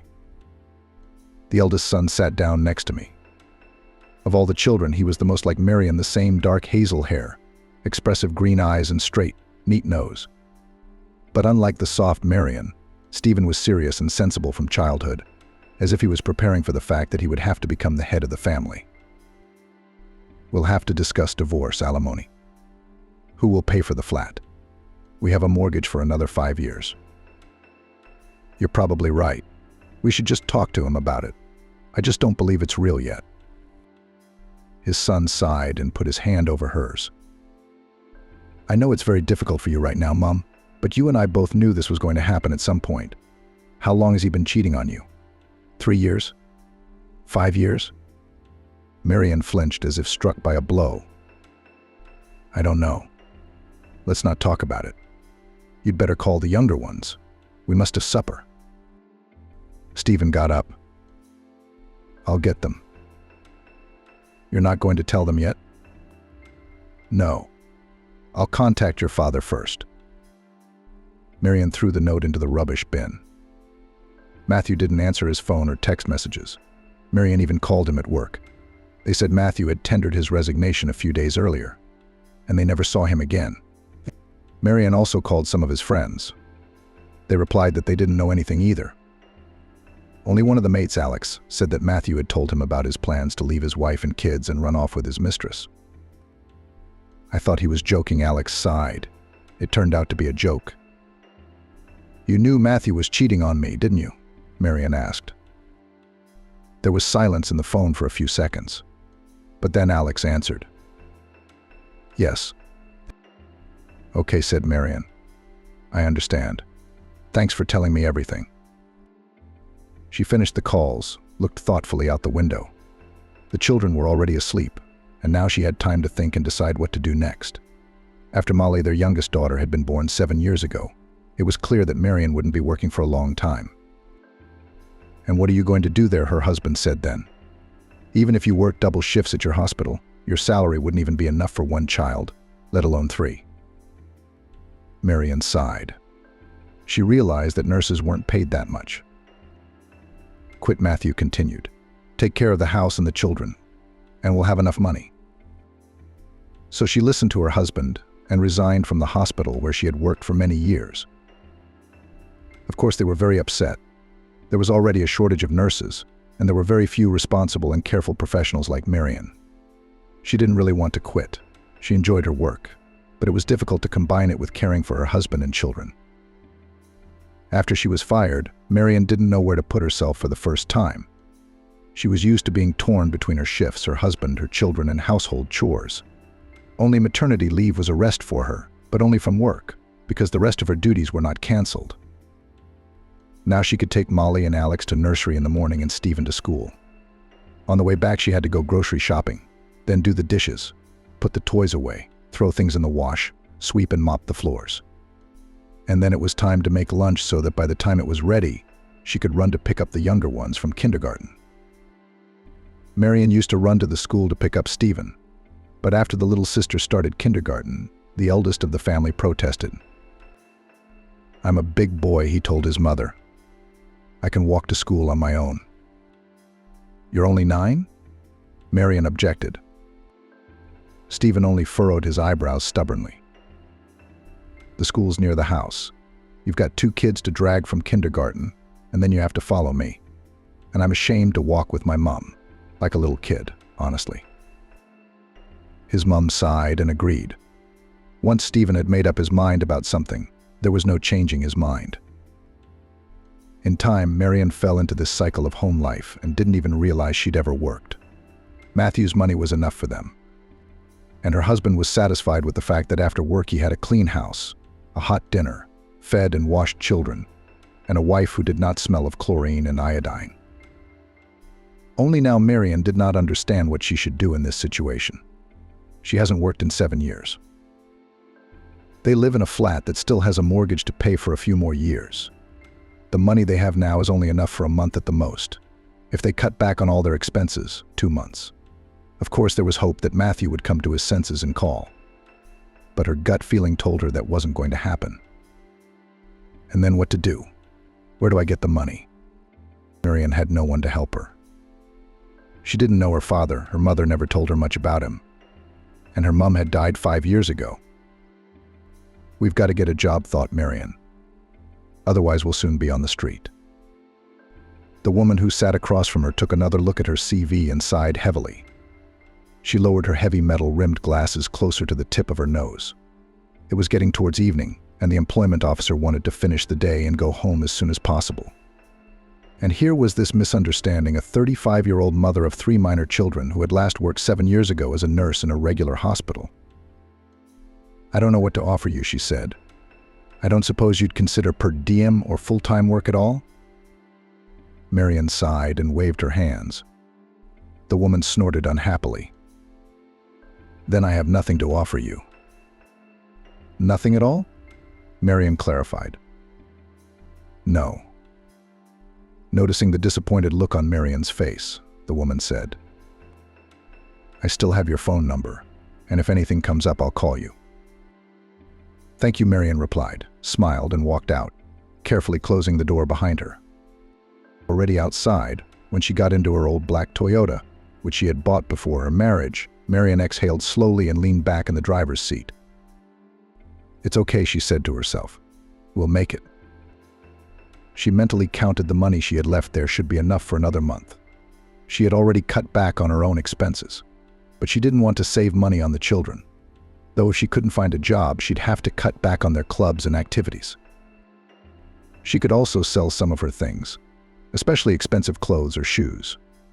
Marion didn't have any, but it would be possible to take the jewelry, laptop, and maybe the TV from the bedroom to a pawn shop for appraisal. All the jewelry, TVs, laptop, and even Marion's new winter boots that Matthew had given her last New Year's Eve had already been sold. They were very nice, but uncomfortable, and she'd hardly ever worn them. Then she remembered and decided to check how much they were worth. Turned out to be a fortune. Marion dropped the price by a quarter, and within a couple of hours some happy woman took them. I spent 6 months looking for them in all the shops, she told Marion. Now all my girlfriends will be jealous of me. When she had gone, Marion breathed a sigh of relief. They could last another fortnight. What then? She had already cut every expense she could. There was nothing left to sell. Would she really have to settle for full-time work? What about the kids? Leave them alone from morning till night. Of course, Stephen's 14, Alex is 10, and Molly's 7. They're not toddlers. And the eldest has been telling his mother for a long time that he can handle the younger ones if she has to feed them, pick them up from school, make them do their homework. But does she have the right to put the responsibilities of adulthood on her boy's shoulders so early? The sound of the phone suddenly ringing almost made Marion jump. She wasn't expecting a call, and the number was unfamiliar. Normally she tried not to take such calls, but suddenly she thought that she was about to be told something good, because she was tired of bad news. "I'm listening," she said cautiously into the receiver, dreading the thought that she was about to be offered some kind of credit or told a story about a suspicious transaction on her card. But the pleasant female voice on the other end said something else. "Marion, my name is Amanda. I got your number from the unemployment office. Are you still considering a job offer?" "Yes," Marion shouted hastily, and then, ashamed of her impulsiveness, added more calmly, "I'm still considering it." "Good." Amanda seemed genuinely pleased. "It says here that you've been a nurse for many years. You also have experience with critically ill patients." "That's right," Marion replied. "I would like to ask you if you would consider a job as a carer." Marion thought for a moment. She had never worked as a carer, but it was hardly more difficult than a nurse's job. If she'd ever handled an entire ward, she could certainly handle one seriously ill person. "I can think about your offer," she said cautiously, "but I'd have to know all the conditions." "I'll be sure to tell you everything," Amanda promised. "Would it be convenient for you to come to my office at 10 o'clock tomorrow morning?" "Yes, of course." "Great. Then I'll text you the address. I'll see you tomorrow." "Goodbye," Marion replied and pressed the end button. Her heart was pounding frantically for some reason. No, of course it was too early to rejoice, but at least one sentence had come to life again, and hope had been rekindled in her. After taking the children to school, Marion drove to her appointment. On the way, she once again ran through her mind the answers to all the questions she thought she might be asked. She also wrote out in notes on her phone what she wanted to find out for herself. Amanda's office was located right in the center of the city. A huge, modern business center. When Marion stepped into the new, shiny, almost silent lift, she thought that Amanda must be working for some very wealthy people. "Good afternoon," she was greeted in the reception area by a pretty young girl. "Amanda's secretary, I think. My name is Vivienne." "I have an interview here at 10 o'clock, Marion informed her. "For the position of a carer," she said sympathetically or surprisingly, but she pulled herself together and smiled politely. "Please have a seat. I will clarify everything now." Marion sat down, and the secretary rang the telephone and asked something quietly and quickly into the receiver. The answer was apparently in the affirmative. Then Vivian stood up, smiled once more at Marion, and said, "Amanda is expecting you. Come in." Marion was escorted to the door like royalty. For a second she was even frightened. A place like this wouldn't treat a mere nurse like that. Maybe she was confused. "Hello," Marion said timidly as she entered the office. Amanda appeared to be a pretty woman about her age. Black hair, gathered in a neat low ponytail, business suit, expensive glasses. "Good afternoon, Marion," she said. "Please have a seat." She pointed with her hand to a cushioned armchair directly across from her. Marion sat down. Amanda smiled and clicked on the clipboard lying on the desk in front of her. "According to our information, you have extensive experience as a nurse, including you indicated that you've cared for critically ill patients?" Marion nodded. "And you are also considering a position as a carer. Is that correct?" "That's correct," Marion confirmed. "Good. I'm representing a client who needs a carer. Mr. Jacob has been paralyzed from the waist down for a number of years. and he has several other cardiovascular, respiratory, and digestive problems. Marian nodded again, showing she was listening intently. From a physical point of view, your job would not be considered hard, Amanda continued.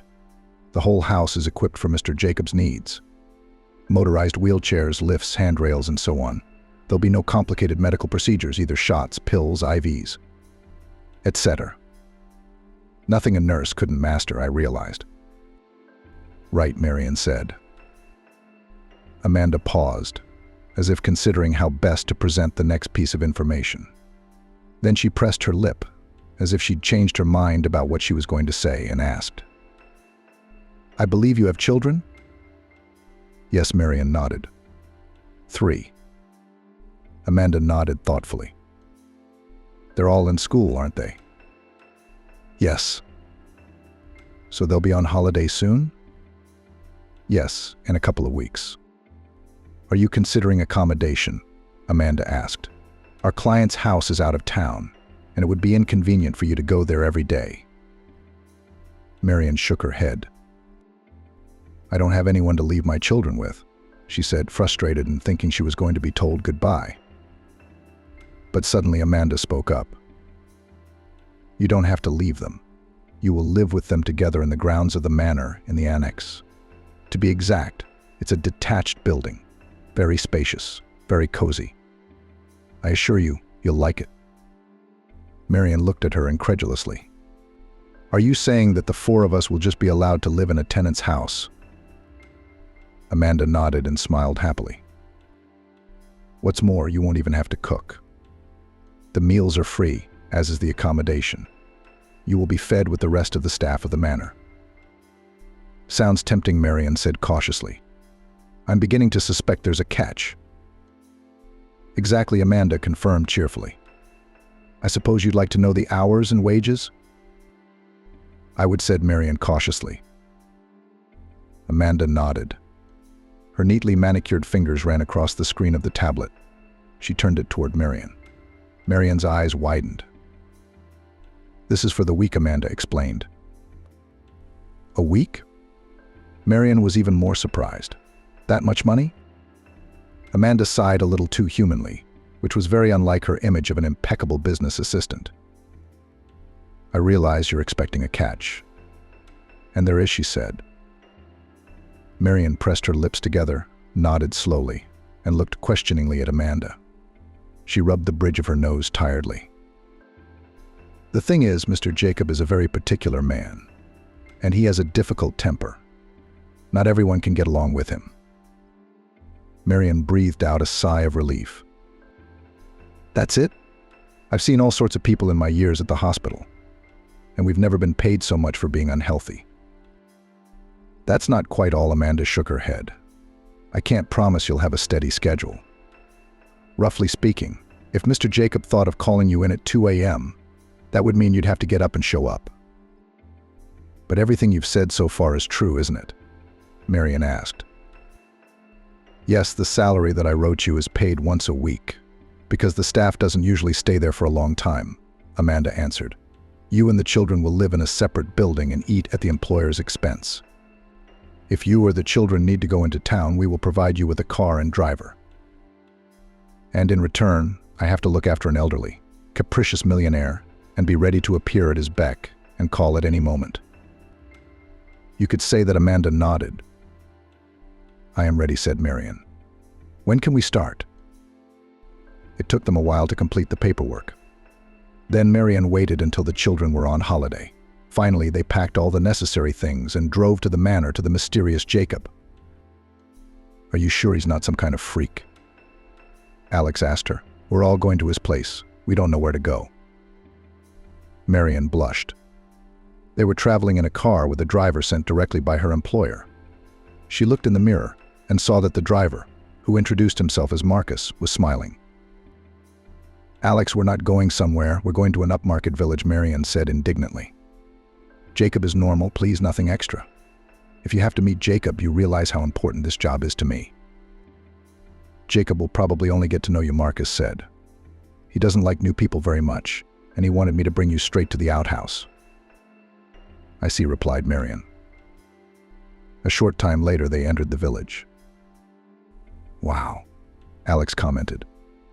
"If there are crazy people living here, they are very rich." Stephen laughed, and Molly nearly broke the glass she had pressed her forehead against to get a good look. "Yes," thought Marion, "there are some very rich people living here."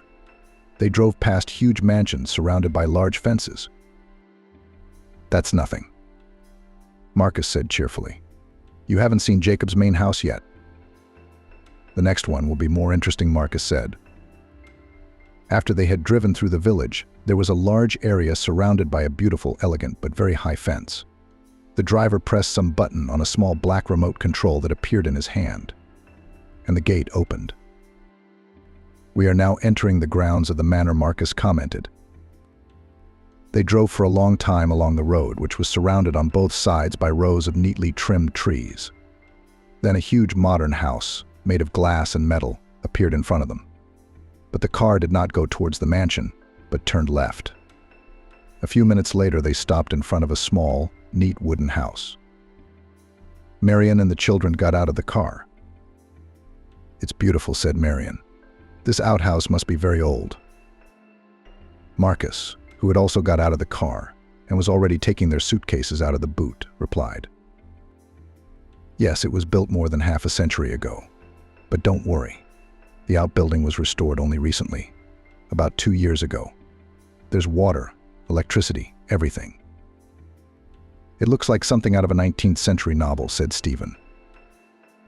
"That's right," the driver replied, coming up to the porch with his suitcases in his hands. "I don't know exactly, but I think that was the idea." When they went inside, Marion noticed that, despite the seeming compactness of the outbuilding, it was very spacious inside.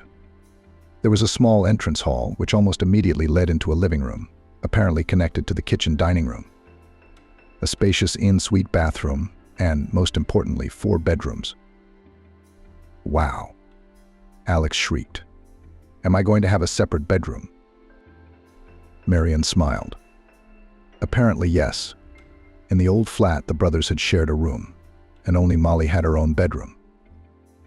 Stephen looked at his mother and smiled. "He's all grown up now, isn't he?" Suddenly, Marion thought that he needed his own room for a long time. Meanwhile, Marcus had already brought in all their things and said, "Make yourselves comfortable, have a rest. I think in about an hour they'll be here to take you to lunch. You'll get to know everyone there." "Thank you, Marcus," Marion said sincerely. He smiled. "It was nice to meet you all. I hope you enjoy your time here and stick around." In the hour they had, everyone had time to put their things away and settle into their new place of residence a little. Alex and Molly even ran around the outhouse. There they found a gazebo, a swing, and some well-tended flower beds. "Mummy, I love it here," Molly exclaimed, running up to Marion and hugging her legs. Marion smiled and stroked her daughter's hair. "I'm very glad," she said. "I hope you won't be bored here." "Not while you're working," the younger one said confidently. At that moment, there was a knock at the door. "Yes, come in," Marion answered. A tall, blonde-haired man with brown eyes walked into the cabin.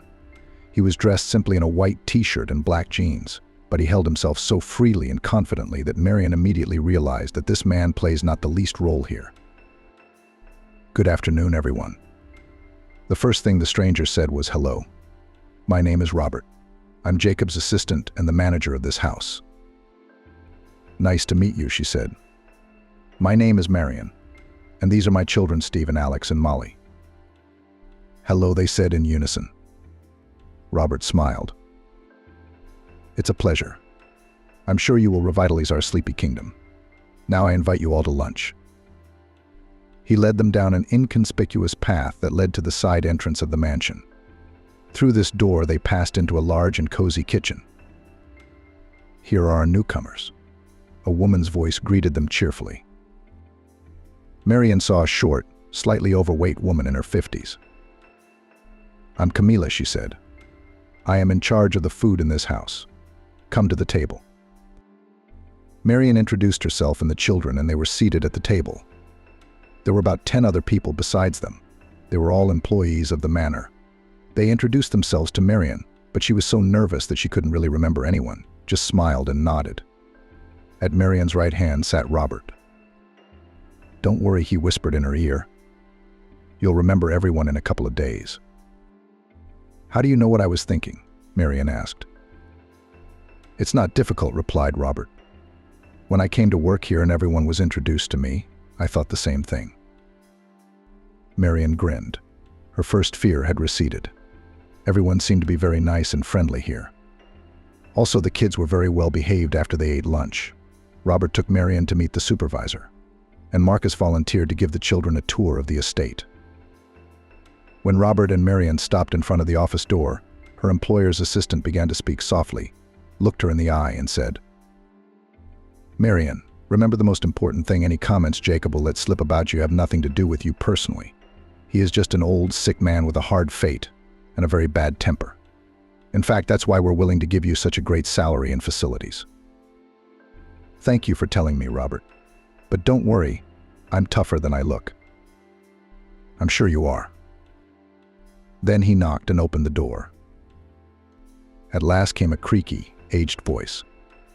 "I thought I was going to die in here before any of you bothered to come in. I wonder why I pay you, all you bums, so much money." In a chair by the window sat an old, hunched old man.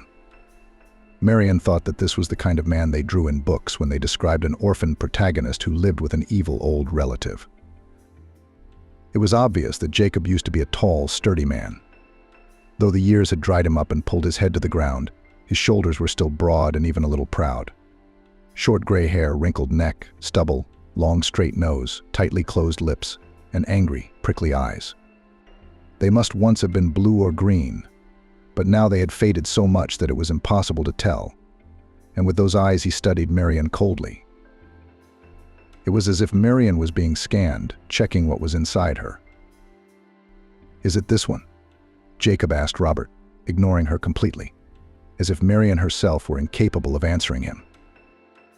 "That's Marion," the assistant answered. "She will be your new nurse." "Hello," said Marion, deciding that she would not stand here waiting to be addressed.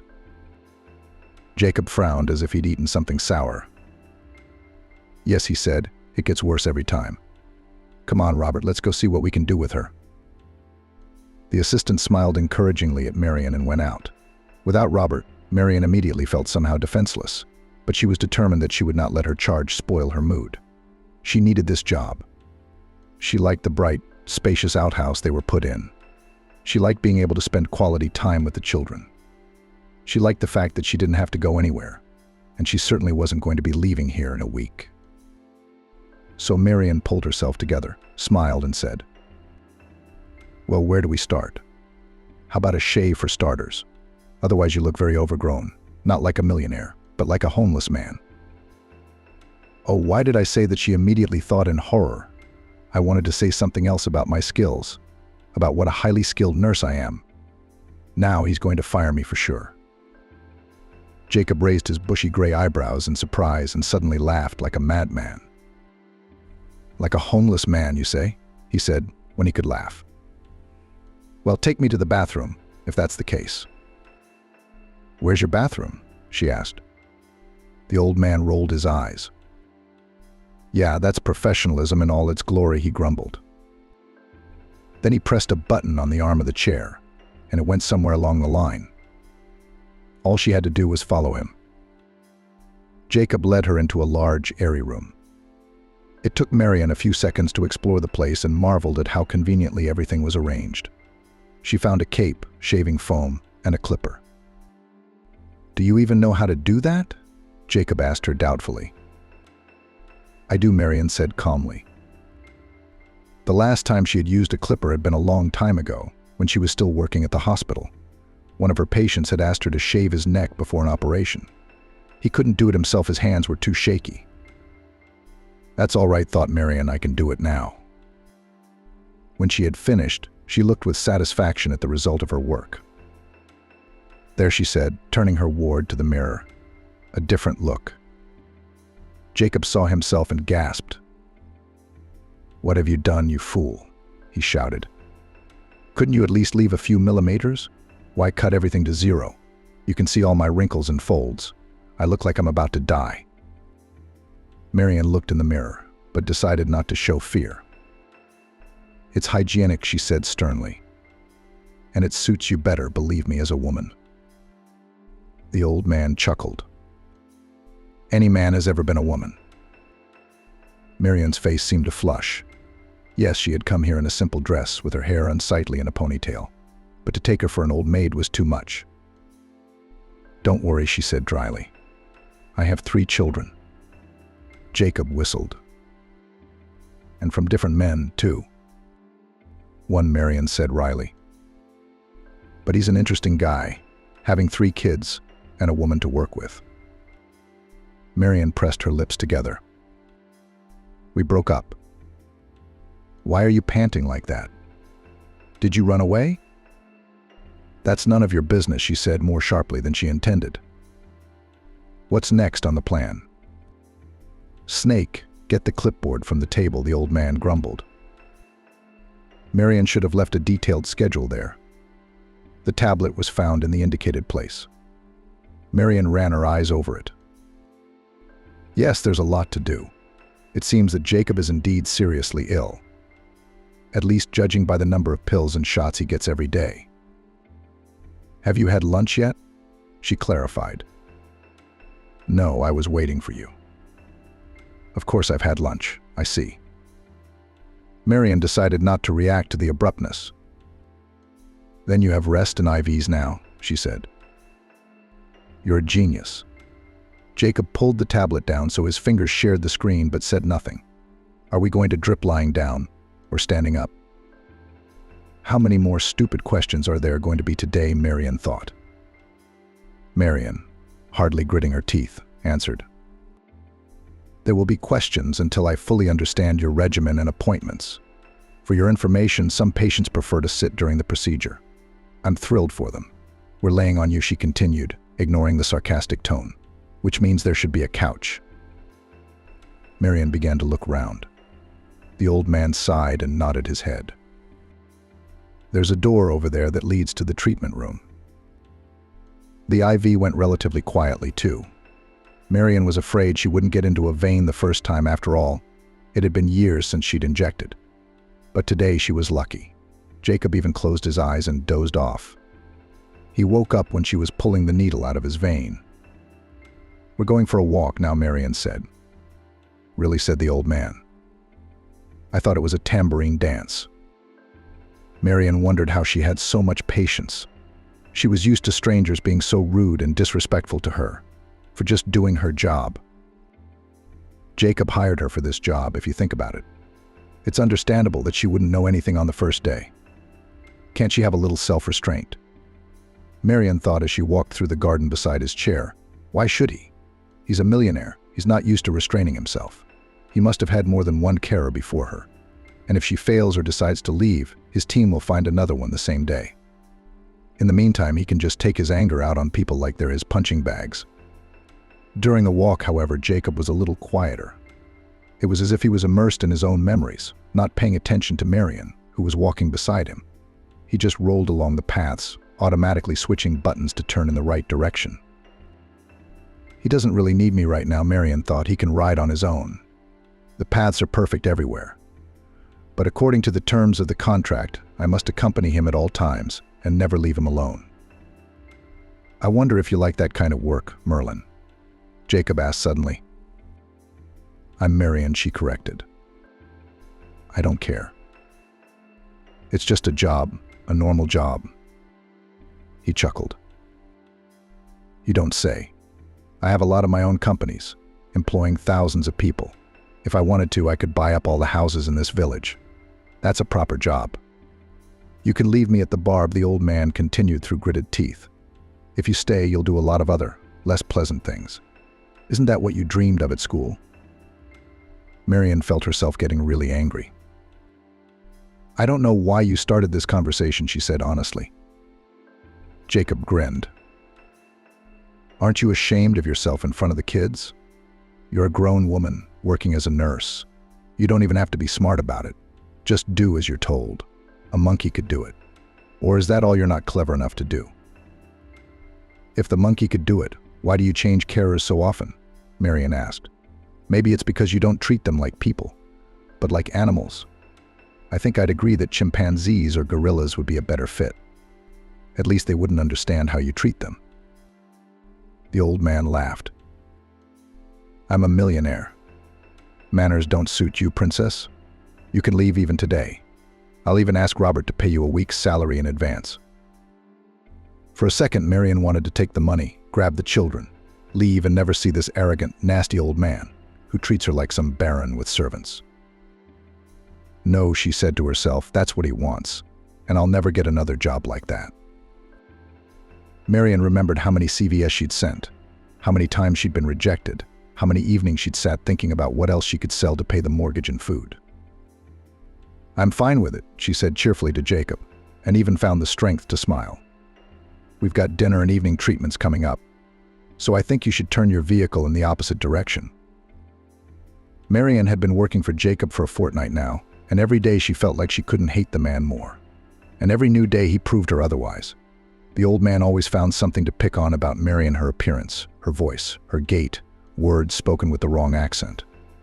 Once she got overexcited and didn't get into his vein the first time. He remembered it for 3 days. Marian was shaking with unfair resentment, anger, and most of all, powerlessness. She realized that Jacob was aware of her predicament and was taking advantage of it. He was used to power, used to being first in everything, to being obeyed, to being feared. And now he is just a pathetic, sick grandfather who is left all alone. Having plucked up courage, Marian once asked Robert if their boss had a wife and children. As far as I know, he replied, no children, but he had 4 wives. 4? Marian gasped. Yep, the first one he married when he was very young. I think she was from a rich family. Did he work for her father then, or did they have a business together? I don't know exactly. It was kind of a marriage of convenience. Jacob worked hard. His father-in-law noticed him and helped him start his own business. When the boss got big enough, he didn't need his wife, so he filed for divorce. Then there was some model about 10 or 15 years younger than him, Robert continued. They lived with her for a while, 3 or 4 years. Then he caught her cheating on him and divorced her too. And the third, as far as I know, left him. She was also some young and beautiful girl who got bored with him. Gee, sighed Marian. And the fourth was already some old friend of his. They were the same age and had been friends for a long time. They'd married when they were both in their 50s. Both he and she had a few divorces under their belts. She was the one they seemed to have a good life with. But she died about 5 years ago of cancer. Oh, that sounds sad, said Marian. People who've been here longer than me say that's when he got the way he is now. He was supposedly quite tolerable before. No angel, of course, but he could live. Now he's getting worse every day. Marian sighed.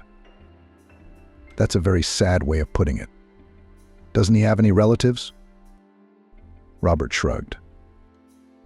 There seems to be a sister who has children and grandchildren of her own, but they live abroad and rarely come here. He's a very lonely man, said Marian. It's sad to be so ill, living alone in a huge house. Aha, replied the steward. So he takes out his poison on those around him. Every evening Marian looked forward to the end of the working day. Then she could finally live for herself, spend time with her children. They had settled in quite well, by the way. All the staff were very friendly to Stephen, Alex, and especially little Molly. Camila took care of them, feeding them goodies. Marcus, with Marian's permission, took the children for rides with him if he went somewhere not far away on the chief's errands. The boys had mastered the grounds of the manor with its huge garden and many beautiful quiet corners. The only thing they tried to do was to keep out of sight of the master of the house. It wasn't that hard, though. Jacob only went for walks when Marian was with him. It was usually in the morning, and only sometimes in the afternoon or late afternoon. A fortnight later, Marian was reminded for the first time that she had an irregular working day. She and the children had long since gone to bed when Marian's phone suddenly rang. Robert's number came up. Yes, I'm listening, Marian mumbled sleepily. Marian, get in the house right away. Jacob's having a seizure. Marian jumped up on the bed. She was wide awake. She had been warned that the ward could have such attacks. In such a case, Marion should immediately run into the house and administer first aid. She didn't even bother to get dressed, just threw on a dressing gown over her nightgown and rushed into the house. The lights were already on everywhere, and frightened night maids and guards were running around. Marion made her way to the bedroom without wasting time. Jacob was half lying on the bed, breathing so heavily that she could hear him whistling and wheezing from a distance. Beside him stood Robert, who had put the supervisor in, opened the windows, now pulling out anything Marion might need. She nodded gratefully to the manager and set to work. She put the oxygen mask on Jacob's blue face and started the oxygen supply. Then she quickly found the vials in the medicine cabinet, filled the syringes, and administered the injections. Fortunately, the attack was not severe, and the medicine began to take effect quickly. Marion watched carefully as the old man's pulse evened out, his breathing recovered, and his complexion returned to normal. "There," she said. "It's all right, Jacob." The old man nodded and gave a hoarse squeeze. "For someone who's just been hoofing it, that'll do." "You should have some hot tea with mint or linden now," Marion said. "I'll have them make it for you." "Yes," said the chief. "And I have one more favor to ask of you. Will you do it?" Marion nodded. "Yes, of course. What is it?" "Next time move faster, or you'll be dead before you get there." Marion felt all her pity, which she had just felt, watching the old man suffering a seizure, as if blown away by the wind. "I'll do my best," she replied discreetly. "I'll go and tell him about the tea." A minute after Marion had asked for tea to be made, Robert came into the kitchen. "How are you?" he asked. "All right." "That's just the way he is. He'll play the villain to the last, even when he's dying." Marion asked. "I think that's what he is." The steward sighed and ran his hand through his hair. "You know," he said in a confidential tone, "I sometimes think that the chief isn't really like that. It's just that at some point he's decided that this is the only way to communicate with the world, and he's afraid to act human." Marion shrugged her shoulders. "A noble theory, Robert. But I'm sorry, I'm sure he's being sincere." Robert smiled. "How about some coffee?" he suggested. "No, I'd rather go to bed." "Good night." "Good night, Marion." The next day, when Marion and the children came for breakfast, Robert made an unexpected announcement. "Marion, you have the day off today." "Why is that?" she wondered. The manager shrugged his shoulders. "The chief said so. His sister and her children are visiting him. Apparently they'll look after him." Marion frowned. "And the injections? IVs?" Robert waved his hand. "Don't worry, we call a nurse from the private clinic for such cases." "Why doesn't she come every day? Why should I?" Marion didn't understand. "The boss doesn't like new people." Camila suddenly intervened in their conversation with a smile. "He was just putting the children on the second portion of pancakes, so he demands that there should be one constant. Someone who knows all his habits." "I see," Marion replied. "That's why he drives people crazy and makes them quit," she added mentally. "And it's more pleasant to abuse a permanent slave than nurses from a private clinic who will be different every time." But she didn't want to say it out loud in front of the kids. Let them think she had a good job. "We've almost all got the day off," Marcus added. "If you don't mind, Marion, and you guys too." "I can take the kids to the zoo and then we can go out for lunch on the way," Marcus said. "Yes, Uncle Marcus," Molly shouted happily. Of the three, she was most attached to the young, cheerful driver, who always paid attention to the children. "No, my good ones," Robert said firmly. "Marcus has the day off and I can't force you on him." The driver waved his hand. "Don't worry, Robert," he said. "I'm going there with my nephew anyway. He's 10, and I'll take yours with me, too. It won't be a problem." Marion looked at the children doubtfully. "We'll behave," Alex said, looking at his mother pleadingly. The eldest shrugged his shoulders, saying that if necessary he would go. Marian never worried about his behavior. "All right," she sighed. "Then I'll go get the money." "No need," Marcus replied. "The chief always leaves money for such small expenses." The others present nodded. "Don't even worry about it," Camila assured her. After breakfast, Marcus and the children went to the garage to start the car and drive to the zoo. Robert and Marian were the only ones left. "Do you have plans for the day off?" the assistant asked Marian. "I don't know. I should probably go into town, see how the flat is." Robert perked up. "Do you want to go for a ride together? I've got a couple of chief cases to take care of. It won't take long, and then we can see your flat. And we can have lunch on the way back if you don't mind." "Yes, that's all right," said Marian. Robert was easy and comfortable with her. He could keep up a conversation without being intrusive. He talked interestingly about the things he was doing now, but did not spill too much. Marian suddenly realized how little she had ever had such simple human companionship in her life. After she quit her job, all she had left in her life was her husband and children. Sure, there were her friends from college and work, but they had their own lives, husbands, kids, jobs. And they didn't get to see each other very often. And after Matthew left, she'd lost herself. Constant thoughts of how to find a job, how to pay the rent, worrying about how her children would feel about their father leaving. There was no time for herself. "How long have you been working for Jacob?" she asked Robert. He thought for a few seconds. 5 years. That's a long time. "Well, if you don't count me, I'm hardly the newest guy in the house." "Wow, how you're all holding up. Is there a secret? Or was the manager not like this before?" The manager laughed. "When I came, he was perhaps a little gentler, but he wasn't particularly kind. I won't hide it. He's not easy for me either." "I can imagine," said Marian, sighing. Robert smiled. "For the first 6 months I wanted to quit, probably 7 times a day, then a little less often. Now I don't think about it at all." "Why not?" Marian frowned. "Salary, of course, it plays its part too. Not the last, but not the first." "What else?" Marian wondered. "Robert is so clever, so confident.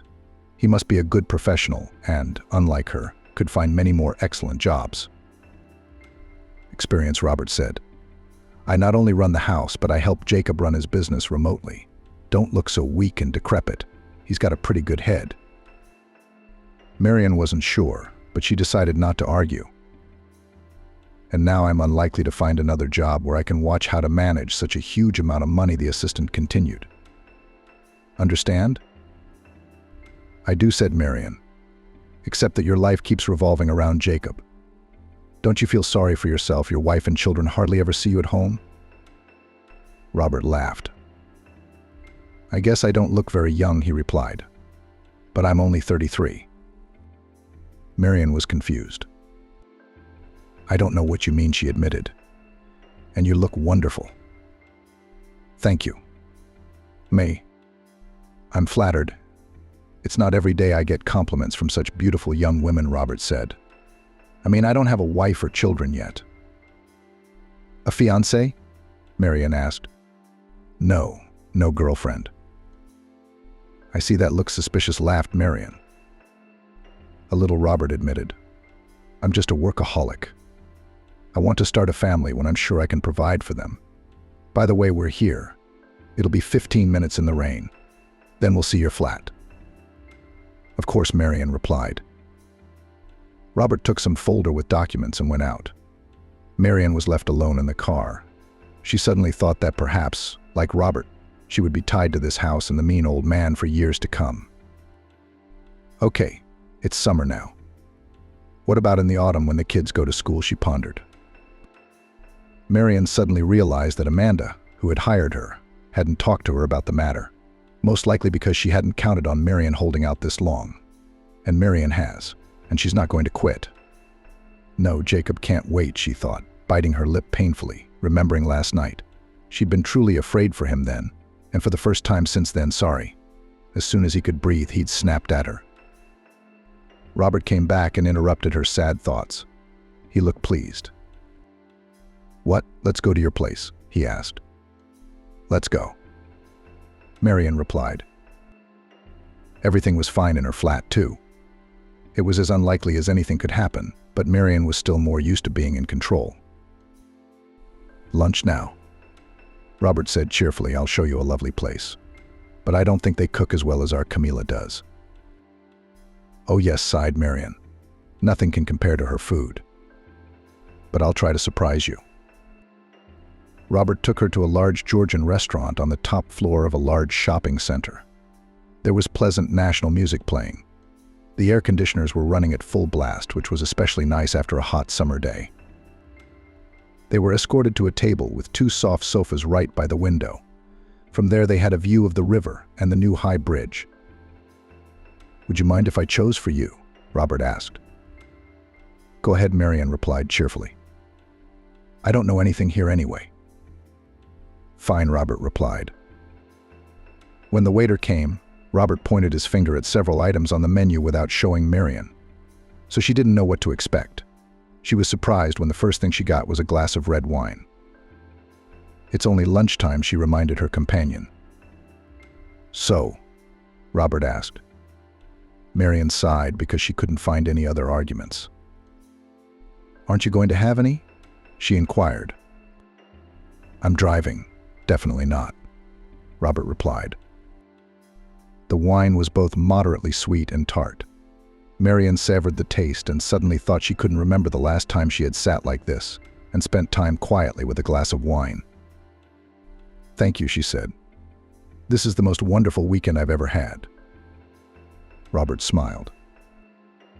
"Wait to thank you," he said. "The food hasn't arrived yet." Marian liked the food very much.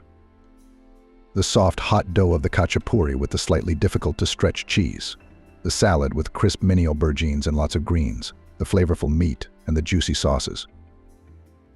"Oh," she said, leaning back on the soft back of the couch. "That was wonderful." "I'm very glad," Robert replied. He was leaning back and apparently unable to move either. "It seems that it will take us some time to recover," Robert remarked. Marian nodded lazily and took a sip of wine. "I fully support it," she said.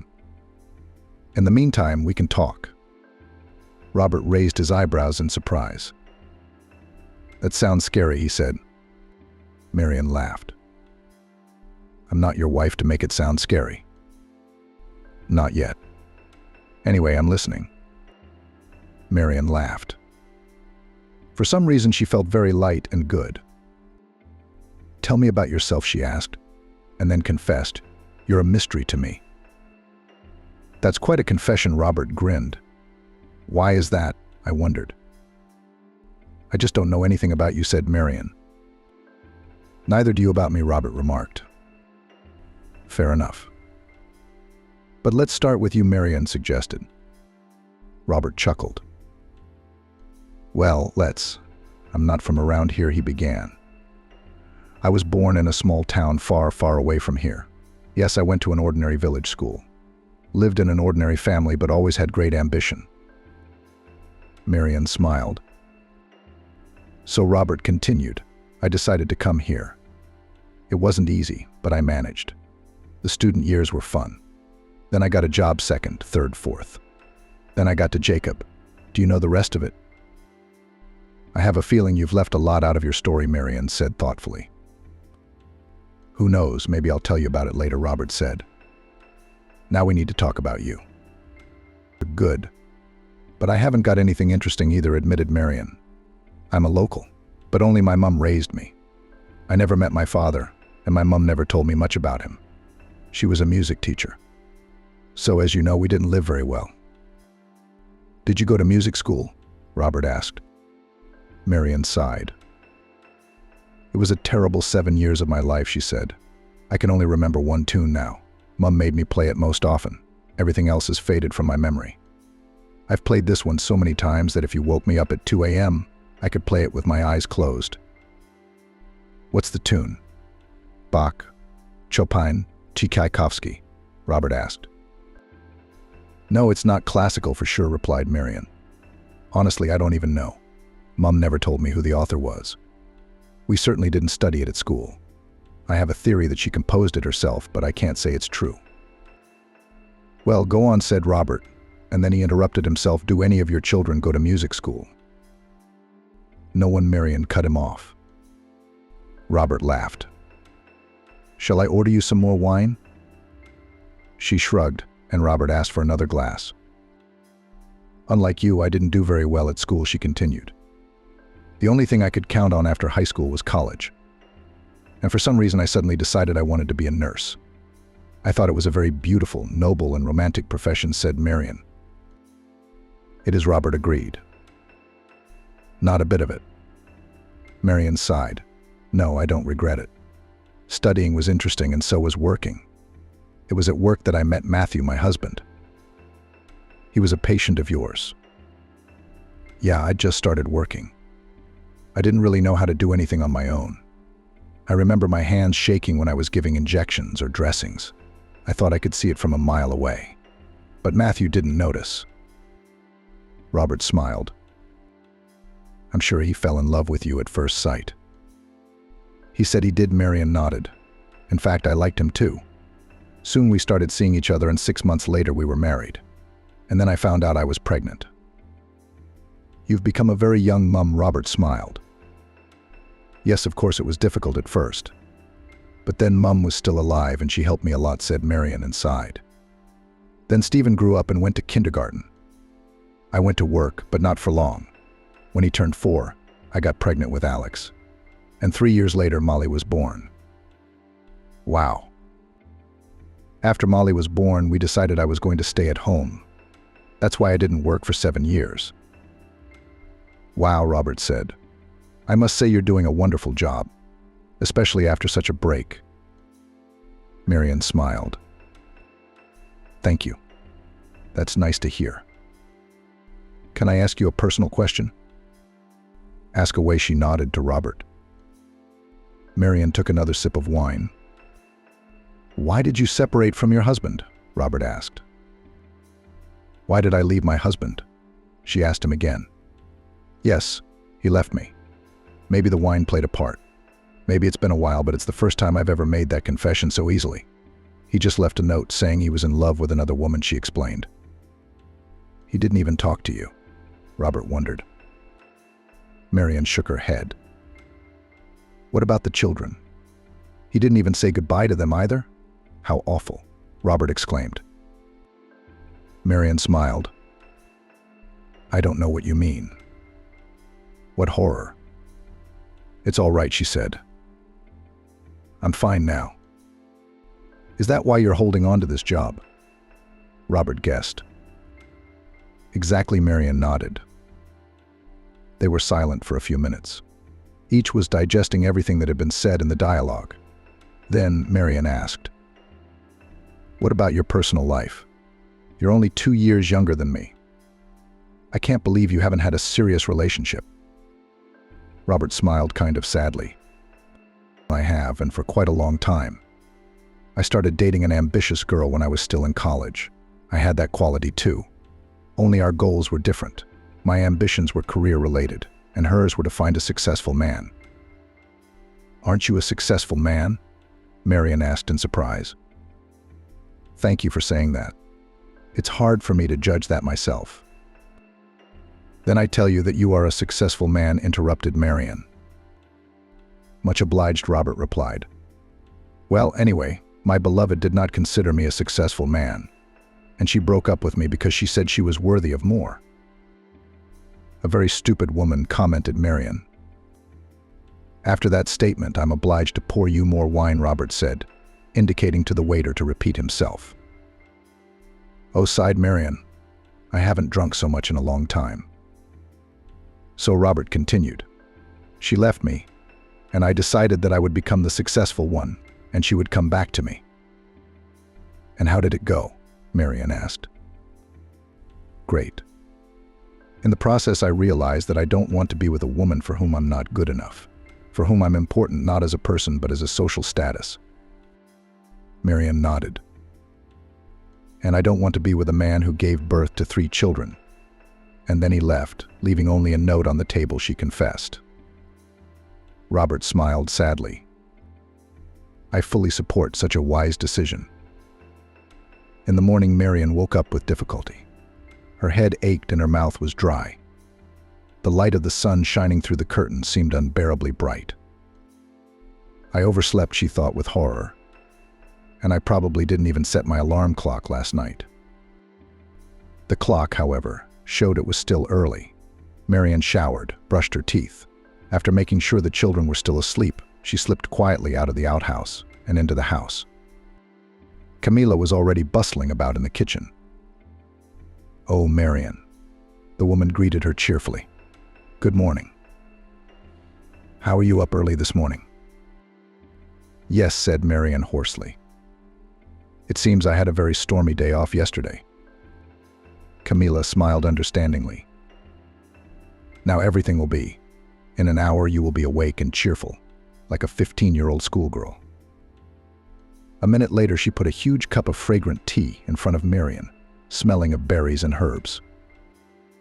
"The best cure for a hangover," said Camila confidently. "And eat this too." She set down a plate with a large sandwich with meat, lettuce, tomato and egg. "This is the most delicious thing I've ever eaten in my life," Marian said blissfully as she ate her breakfast. "You're magic." "Thank you," Camila replied, embarrassed. By the beginning of the working day, Marian had recovered enough. Jacob had been unusually friendly today. Perhaps it was the meeting with his relatives, but he hardly commented on Marian's actions and did not make any derogatory comments. "You're remarkably quiet today," said Marian, as they went out for their traditional afternoon walk after lunch. "Don't let it get to you while it's quiet," Jacob said, but not in a mean-spirited way. "All right, I won't," Marian said. "Those are your children, aren't they?" He pointed to Alex and Molly, who were chasing each other around the fountain. Stephen was sitting on a bench, reading a book with one eye and watching the younger ones with the other. "Mine," replied Marian, horrified at the thought that she was about to be reprimanded. But her ward only nodded. "They're good, and they seem to be friendly." "Thank you," Marian replied cautiously. "Are you raising them alone?" Continued to show unexpected interest Chief. "I am now." "That's why you put up with me," Jacob said, realizing it was a statement, not a question. "I wanted to have many children when I was young, too," Jacob said suddenly. "It didn't work out." "You've been married 4 times, haven't you?" Marian asked in surprise, and then a twinge. It was hardly appropriate to know such information.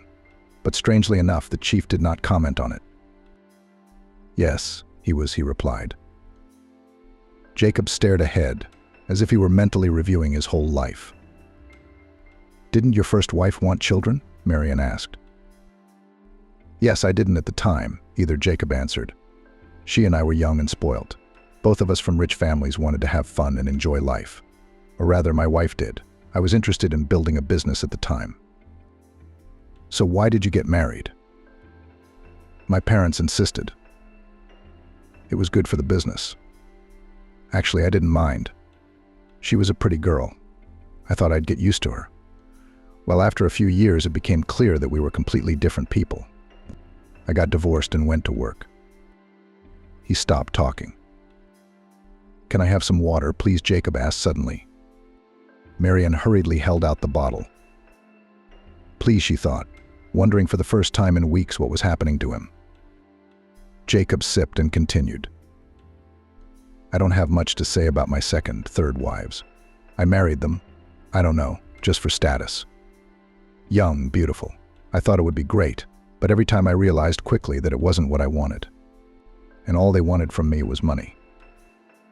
He fell silent again. Marian held out the water, but the old man shook his head negatively. Then there was another situation. This is what could have been true love. "Your fourth wife?" Marian asked. "No, that was before her. I didn't marry that girl. It was a waste, as I thought many times afterwards, but I don't want to talk about it. It's too personal." "And what he's telling me now isn't too personal," thought Marian. but yet for some reason he chose to share it with her. The fourth wife became more of a friend to me, Jacob said. I already knew about her diagnosis when I proposed marriage. Diagnosis? Marian asked. Yes, Samantha had cancer. In fact, she and I had known each other for years, too. Our parents had been friends since childhood. Over the years, we'd kept in touch from time to time, and then suddenly we met and talked and decided that we could spend a few years together. Were you with her all the way to the end? Marian asked. The man nodded. She was a wonderful woman and a true friend. After she died, I didn't need anyone else, Jacob said. I sympathize with you, she said sincerely. It was as if Jacob woke up. You and I have been talking, he said. Come on, let's go home. It's time for my evening pills. After this strange conversation, Marian felt sorry for her ward again. It couldn't be said that their communication improved much after that. Jacob could still speak harshly to her, but now she somehow took it easier. Summer was coming to an end, and Marian wondered what to do when the children went to school. How do you like it here? She asked them one day. I like it very much. Ahead of the rest of them, Molly replied. Aunt Amanda cooks good food. Uncle Marcus takes us everywhere. There's a big garden, so we can play all day long. You have to go back to school soon, she reminded her daughter, who wrinkled her nose funny. I don't want to go to school, she said. Marian sighed and looked at her middle son. I like it here too, Alex said. But about school, I understand that, he smiled at Marian. You have to go to it. Thank God I understand you. The answer is accepted, Marian said. She shifted her gaze to her eldest son. I think you and I need to talk, Stephen said. Come on, Marian agreed. They went out into the garden. Stephen sighed. Summer's coming to an end, he said. We all have to go to school soon. We have to think about what to do about accommodation. Marian smiled. You've got a good eye for detail, as always. The son nodded. Dad called me the other day, he admitted. Marian's eyes widened. When a few days ago? Why didn't he call me? Afraid, I guess. But the official story is that he's very busy. I see, sighed Marian. What did he want? As I understand it, he wants to meet you, maybe to discuss the divorce, or, on the contrary, wants to make up. Marian laughed. Reconcile? Well, maybe. Marian hesitated, but then decided to ask her son the question. Do you want that to happen? Stephen shook his head negatively. I don't mind the younger ones seeing him if they want to. I'll see him too if I have to, but the rest is up to you. He's your father, she said, but I don't think I love him anymore, and I can't forgive him for what he did. You don't have to forgive him. As for our school, maybe we should talk to Robert now. Will he think of something? I'll try. You're the smartest, she hugged her son. Everything will be fine, he said. Tell your father I'm ready to talk to him. Let him call. Don't be afraid. I'll tell him, Stephen promised. A few days later, after Marian and Jacob had finished their morning routine, Robert came in. Ready, Jacob? The assistant asked. Where can I go? The chief replied calmly. Let's go. Are you coming too? Robert turned the last word to Marian. She was surprised. She is, of course, replied the ward calmly. I have a lot of documents to sign and some personal meetings. You could be needed at any time to change nappies or wipe armpits. I have to have some dignity. What if I have an attack at night? I don't want to suffocate in front of my business partners. As they drove to the business center where Jacob was supposed to do business, the manager explained. We don't know exactly how long this will take. You can sit in the restaurant. It's in the same building on the top floor. Just tell him to put it on Jacob's tab. Okay, Marian replied. If you need anything, Robert will call, Jacob added. At the restaurant, Marian ordered tea and tiramisu. She suddenly thought it was a great opportunity to meet Matthew. He was kind of in town. Marian didn't get out here very often, and there were things she needed to discuss with her husband. She called her husband, and he was willing to come over. "What a place you picked," he said as he sat down at the table. "You look like you've lost a little weight. But you haven't changed, just like you've lost a little weight. You look amazing," he said. "Thank you," said Marian. "You too." He shrugged embarrassedly. "I'm glad you called me." Marian sighed. "We should have talked a long time ago, at least to decide when to file for divorce." Matthew frowned. "That's exactly what I wanted to talk about. It's great that we're on the same page here." He moved over and placed his hand gently on her arm. "Maybe we're being hasty," he said. "Maybe we shouldn't get divorced." "Should I not believe my ears?" Marian interrogated. "It was you who left me, wasn't it? You left a note and left without even saying goodbye to the kids. Didn't pick up the phone, didn't return messages. Just disappeared from our lives as if we were nothing to you and you hadn't lived with me for 15 years. Just came round one evening for tea." Matthew froze in embarrassment. "I'm sorry," he said. "I don't know what was wrong with me then. It was just some kind of madness. I was out of my mind." Marian sighed and released her hand to rub the bridge of her nose. "Was that it?" she asked. "I won't ask how and how much you cheated on me and why you decided to break up. I've known about it for a long time, but why couldn't you talk to me properly? Why did you abandon the children?" My husband lowered his eyes. "I know," he said. "It must have been a midlife crisis or something. It's just that at some point everything started to go crazy. Work, life, 3 kids. You're always with the kids and I'm in the background. I'm sick of the whole thing." "And your new love? Young, fun, carefree, childless?" she asked. "Sort of," he replied. "I lost my head then. I was afraid to tell you, even more so for the kids." "What changed?" she asked. Her husband moved closer. "I've realized in these months how much I've missed you and the children," he said. "And I want things to go back to the way they were." Marian shook her head slowly. "Nothing has changed," she said. "We'll get back together. In a couple of weeks you'll go off with another girl." "No, I won't do that," Matthew assured her. Marian sighed. "Jaroslav," she said, "I've had a lot of time to think about it, and I've realized that I can't forgive you. And my love for you has disappeared in that time too. I'm sorry, but I think we need to agree and decide when we go to file for divorce." Her husband's face suddenly changed. Marian suddenly saw clearly how his contrived tenderness and remorse came off. "Then we must talk about the division of property," he said in a harsh tone. Marian was surprised at this abrupt change of subject. In fact, it amused her. "Let's talk," she agreed. "Your car goes to you. My flat goes to me and the kids." Matthew shook his head. "No, let's sell it and split the money in half." Half Marian smiled. "I'm raising 3 kids on my own." Her husband was embarrassed, but he continued to stand his ground. "I was paying her mortgage. And you didn't work? Sitting on my back?" "Yes, because I was taking care of the house and the 3 kids. And now I'm paying the mortgage. You left me out of the blue and didn't even help the kids.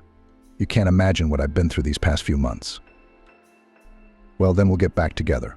The husband returned to the old topic. "And we won't have to share the flat." Marian sighed. "No, Matthew, I've already said everything." "So you have," her husband's voice suddenly lowered like a snake's hiss. "And who will need you alone with 3 children? Do you think any man but me will look at you? You stupid pet chicken. All you know how to do is cook soup." Marian felt tears coming from her eyes. It hurt her to hear such words from the father of her children, from the man she had loved for so many years. "Let's not play innocent," her husband continued. "You yourself will come to me on your knees." She will not, said a familiar male voice behind her. She did not have time to see what happened next. Only Matthew suddenly flew across the restaurant and collapsed to the floor. Robert shook the hand that had just collided with her husband's jaw. That was harsh, but I guess it was understandable, Jacob commented. Marian looked up and saw the supervisor. He looked as pleased as a cat for some reason. "And you're here?" she asked in amazement. "Everyone heard," he said rather dryly. Matthew rose slowly from the floor. He pressed his palm to his bloody lips. "We'll talk to you again," he threw to Marian. "Wow," Jacob said admiringly. "I should get out of the office more often. This place is fun." "Shall we go home?" Robert asked Marian. "We will," she answered quietly, wiping away her tears. She was sent to Camila's kitchen to drink tea and calm down. "We have something to discuss with the boss," Robert said. "You get some rest. I'll call you." But Marian had no appetite. She was replaying in her head what had happened in the restaurant. What's going to happen now? Will she be fired? Probably get fired. Jacob hardly needs a problem employee getting his assistant into fights in the middle of the business center. And what about the flat? Do we have to split it in half? Where will she and the kids live then? What if she has to find a new job, even if she doesn't get fired today? The school issue hasn't been canceled. With so many problems, Marian's head was spinning. "Marian, let's go," she raised her head. Robert's face didn't make it clear what judgment she had been given, so she stood up and obediently walked with him into the chief's office. "What a show you put on today," Marian, Jacob said cheerfully. "I'm sorry," said Marian. "I didn't know that was going to happen."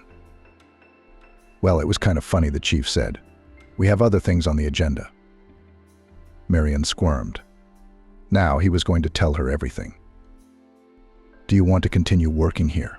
Jacob asked. "Are you firing me?" Marian asked. "Do you want to?" "No," she answered quickly. "Then I'm not." Good, he nodded. "Soon your children will have to go to school." "Yes," Marian confirmed cautiously. Jacob nodded. "We'll get them a car and a driver," Robert said, "to take them to school and bring them back." Marian opened her mouth. "But why?" she asked. "Because I don't want to look for a new employee," the chief replied calmly. "Thank you," Marian muttered. "And we also need to solve the housing issue," Robert added. "What about it?" she wondered. "Living in the outhouse in the winter is an option," Jacob said. "It's warm and everything, but it's not very comfortable to run out in the cold for breakfast. So let's look at your new rooms." "New rooms?" Marian shook her head incredulously. "There is an almost empty wing in the house," Robert explained. "That's where we intend to put you." They left the study and went in the direction of rooms where Marian had never been before. "What wing is this?" she asked curiously. Jacob sighed. "It's a part of my past," he said. "I wanted to forget it, not remember it. But now I realize it's time to let go of the past and look to the future." They went into the largest room. "This is the common room," said the chief. "From here there are 4 bedrooms. There's enough for you." Marian walked around in surprise, looking round the rooms. Each room looked like a separate work of art. Beautiful, tastefully chosen furniture, paintings on the walls, everything is thought out to the smallest detail. Except it looked like it hadn't been used in years. I wonder why, Marian thought. Suddenly she saw under the white cloth the outline of an object from her childhood. A grand piano. Marian exclaimed in amazement. "May I?" She turned to Jacob. He shrugged his shoulders. Marian carefully removed the white cloth that covered the instrument and ran her fingers over the keys. The instrument was a little distressed, but it was quite playable. Marian sat down. And she began to play the only tune she could remember, the one her mother had played, and many, many times since she was a little girl. The first few notes were difficult, but then her hands remembered it, and her fingers flew over the keys with ease. She sat with her back to Jacob and didn't see the change in the old man's face. First he stretched it out in astonishment. Then he turned his head, as if he wanted to make sure his hearing wasn't deceiving him. Then a tear rolled out of his right eye, then another from his left. Robert walked quietly over to the piano and stood facing Marion. He looked at her, and then suddenly he looked at the chief and couldn't hold back his astonished cry. "Jacob, what's the matter with you?" Marion immediately stopped, turned round in amazement. The old man was sobbing unashamedly and wiping his face with his shirt sleeve. "How do you know that tune?" he asked. "It was composed just for me." When Jacob was calmed down by the joint efforts of Marion and Robert, the chief asked for tea to be served to everyone. They returned to his office, and there the chief began his story. "When I met Vivian," he began, "I was still married to my third wife. She and I hardly ever saw each other even then. We only met to discuss how we were going to divide the property." He sighed and rubbed the bridge of his nose. "Anyway, I was getting really tired of it. Work, divorce. One day I just walked out of a business meeting, let the driver go, and just went to the park, sat on a bench, and realized how nice it was. Just sunshine, birds singing, trees turning green. And then I saw her, Vivienne." Marion froze. Her heart was beating very fast. She couldn't believe what was happening. "So beautiful." "I've never seen such a beautiful woman," Jacob said dreamily. And then she looked at me and smiled. And I knew I was lost. Marion saw Robert looking at her and smiling. When he noticed her gaze, he seemed confused and started to look at his boss, who seemed to be oblivious to his surroundings. He was completely immersed in the memory of events that had taken place over 35 years ago. "My feet led me to it," Jacob continued. "And for the first time in my life I was scared. I was so afraid she'd refuse to meet me.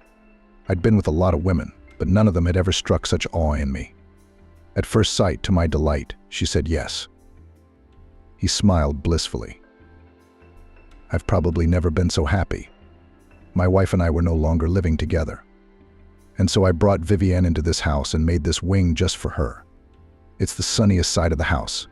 And the piano. She played for you?" "Yes," Marion interrupted him hoarsely. "Vivian taught music, and that tune you played she composed especially for me." "Why did you break up?" Marion asked. Another tear rolled down Jacob's face. "A fool. Because he said calmly. I wanted to marry Vivian, and she refused me." "Why?" Marion asked. He sighed. "Said we were from different worlds. That she didn't want to turn into just a rich businessman's wife and stay at home." "That's how it is," muttered Marion. "Yes, I persuaded her. I told her she could do whatever she wanted and be herself. She refused and ended our relationship first." "Then why do you say it was your fault?" Marion asked. Jacob sighed. "Because I didn't insist. Because I gave in easily, because I didn't find out then that she was pregnant." Marion looked up at him. Jacob was looking straight at her. "Yes," he said calmly. "I'm sure you're my daughter." Marion stretched her legs blissfully and lifted her head, letting the sun shine on her face. She liked it here. The sea had always done her good, especially now that they got out there as a family every year. "Mum, did you see it?" Molly came running up to her. "I swam the fastest." "No, you didn't," shouted the middle son. It was obvious that he was tired and shutting down, but he was showing that he was inferior to his younger sister, who had been going swimming for 3 years and was performing well. He didn't mean to. "I just gave in to you," Alex stated. "Yeah, sure," the girl blurted out. She was already well aware of her own abilities and knew that her brother was swimming at full strength. Alex ran off resentfully towards the cabin. "And you had to tease him," Marion gently reprimanded him. "He wanted to compete. What am I supposed to do now?" "Go take a shower, we'll go to dinner soon." When her daughter ran away, she stretched, reluctantly got up from the sunbed and walked towards the cabin. She saw Stephen lying in the hammock, talking on the phone as usual. Talking to his girlfriend again, thought Marion. What's her name? It's either Jennifer or Ashley. He's all grown up now. In half an hour, she said to her son, and he nodded, showing that he had heard his mother's words. It was cool in the spacious cabin. Jacob and Robert were sitting in the living room playing chess, as usual. "We're going home in 3 days, and you haven't even burned," Marian sighed. She gently ruffled her husband's hair and kissed her father on the cheek. "Don't worry, Marian," he replied. "We'll make it." "How is the sea?" "The water is warm," replied Marian. "How's the game?" "A draw," replied father with a sigh. "After all, Robert adopts from me not only the nuances of managing the company, but also the ability to play chess." Robert smiled. "I learned from the best," Jacob, he said to his father-in-law. "Checkmate to you, by the way." "Oh, you," Jacob cursed. Grandfather Molly appeared out of nowhere. "What does that mean?" she asked. Jacob coughed embarrassedly. "It means, young lady," he said with feigned sternness, "that you're not legally allowed to say that for another 8 years. "We have worse swearing at school," Molly said, laughing and running off to the shower. "Change schools," Jacob said firmly. "I won't have my only granddaughter using that kind of language." Marian walked over to her father and kissed him on the top of his head. "Then you'll have to change Grandpa," she said, "because he's the one Molly hears it most often." "That's a fair point," sighed her father. "That's a fair point," Dad sighed. "I'll try not to swear so much." Marian smiled and looked out to sea. Through the transparent panoramic wall of their cottage, she could see the huge red sun slipping into the sunset. "It's nice," she said, turning to Robert, who came over and hugged her from behind. "I always feel good with you," replied her husband. "Me too," said Marian. "And I'm perfectly happy."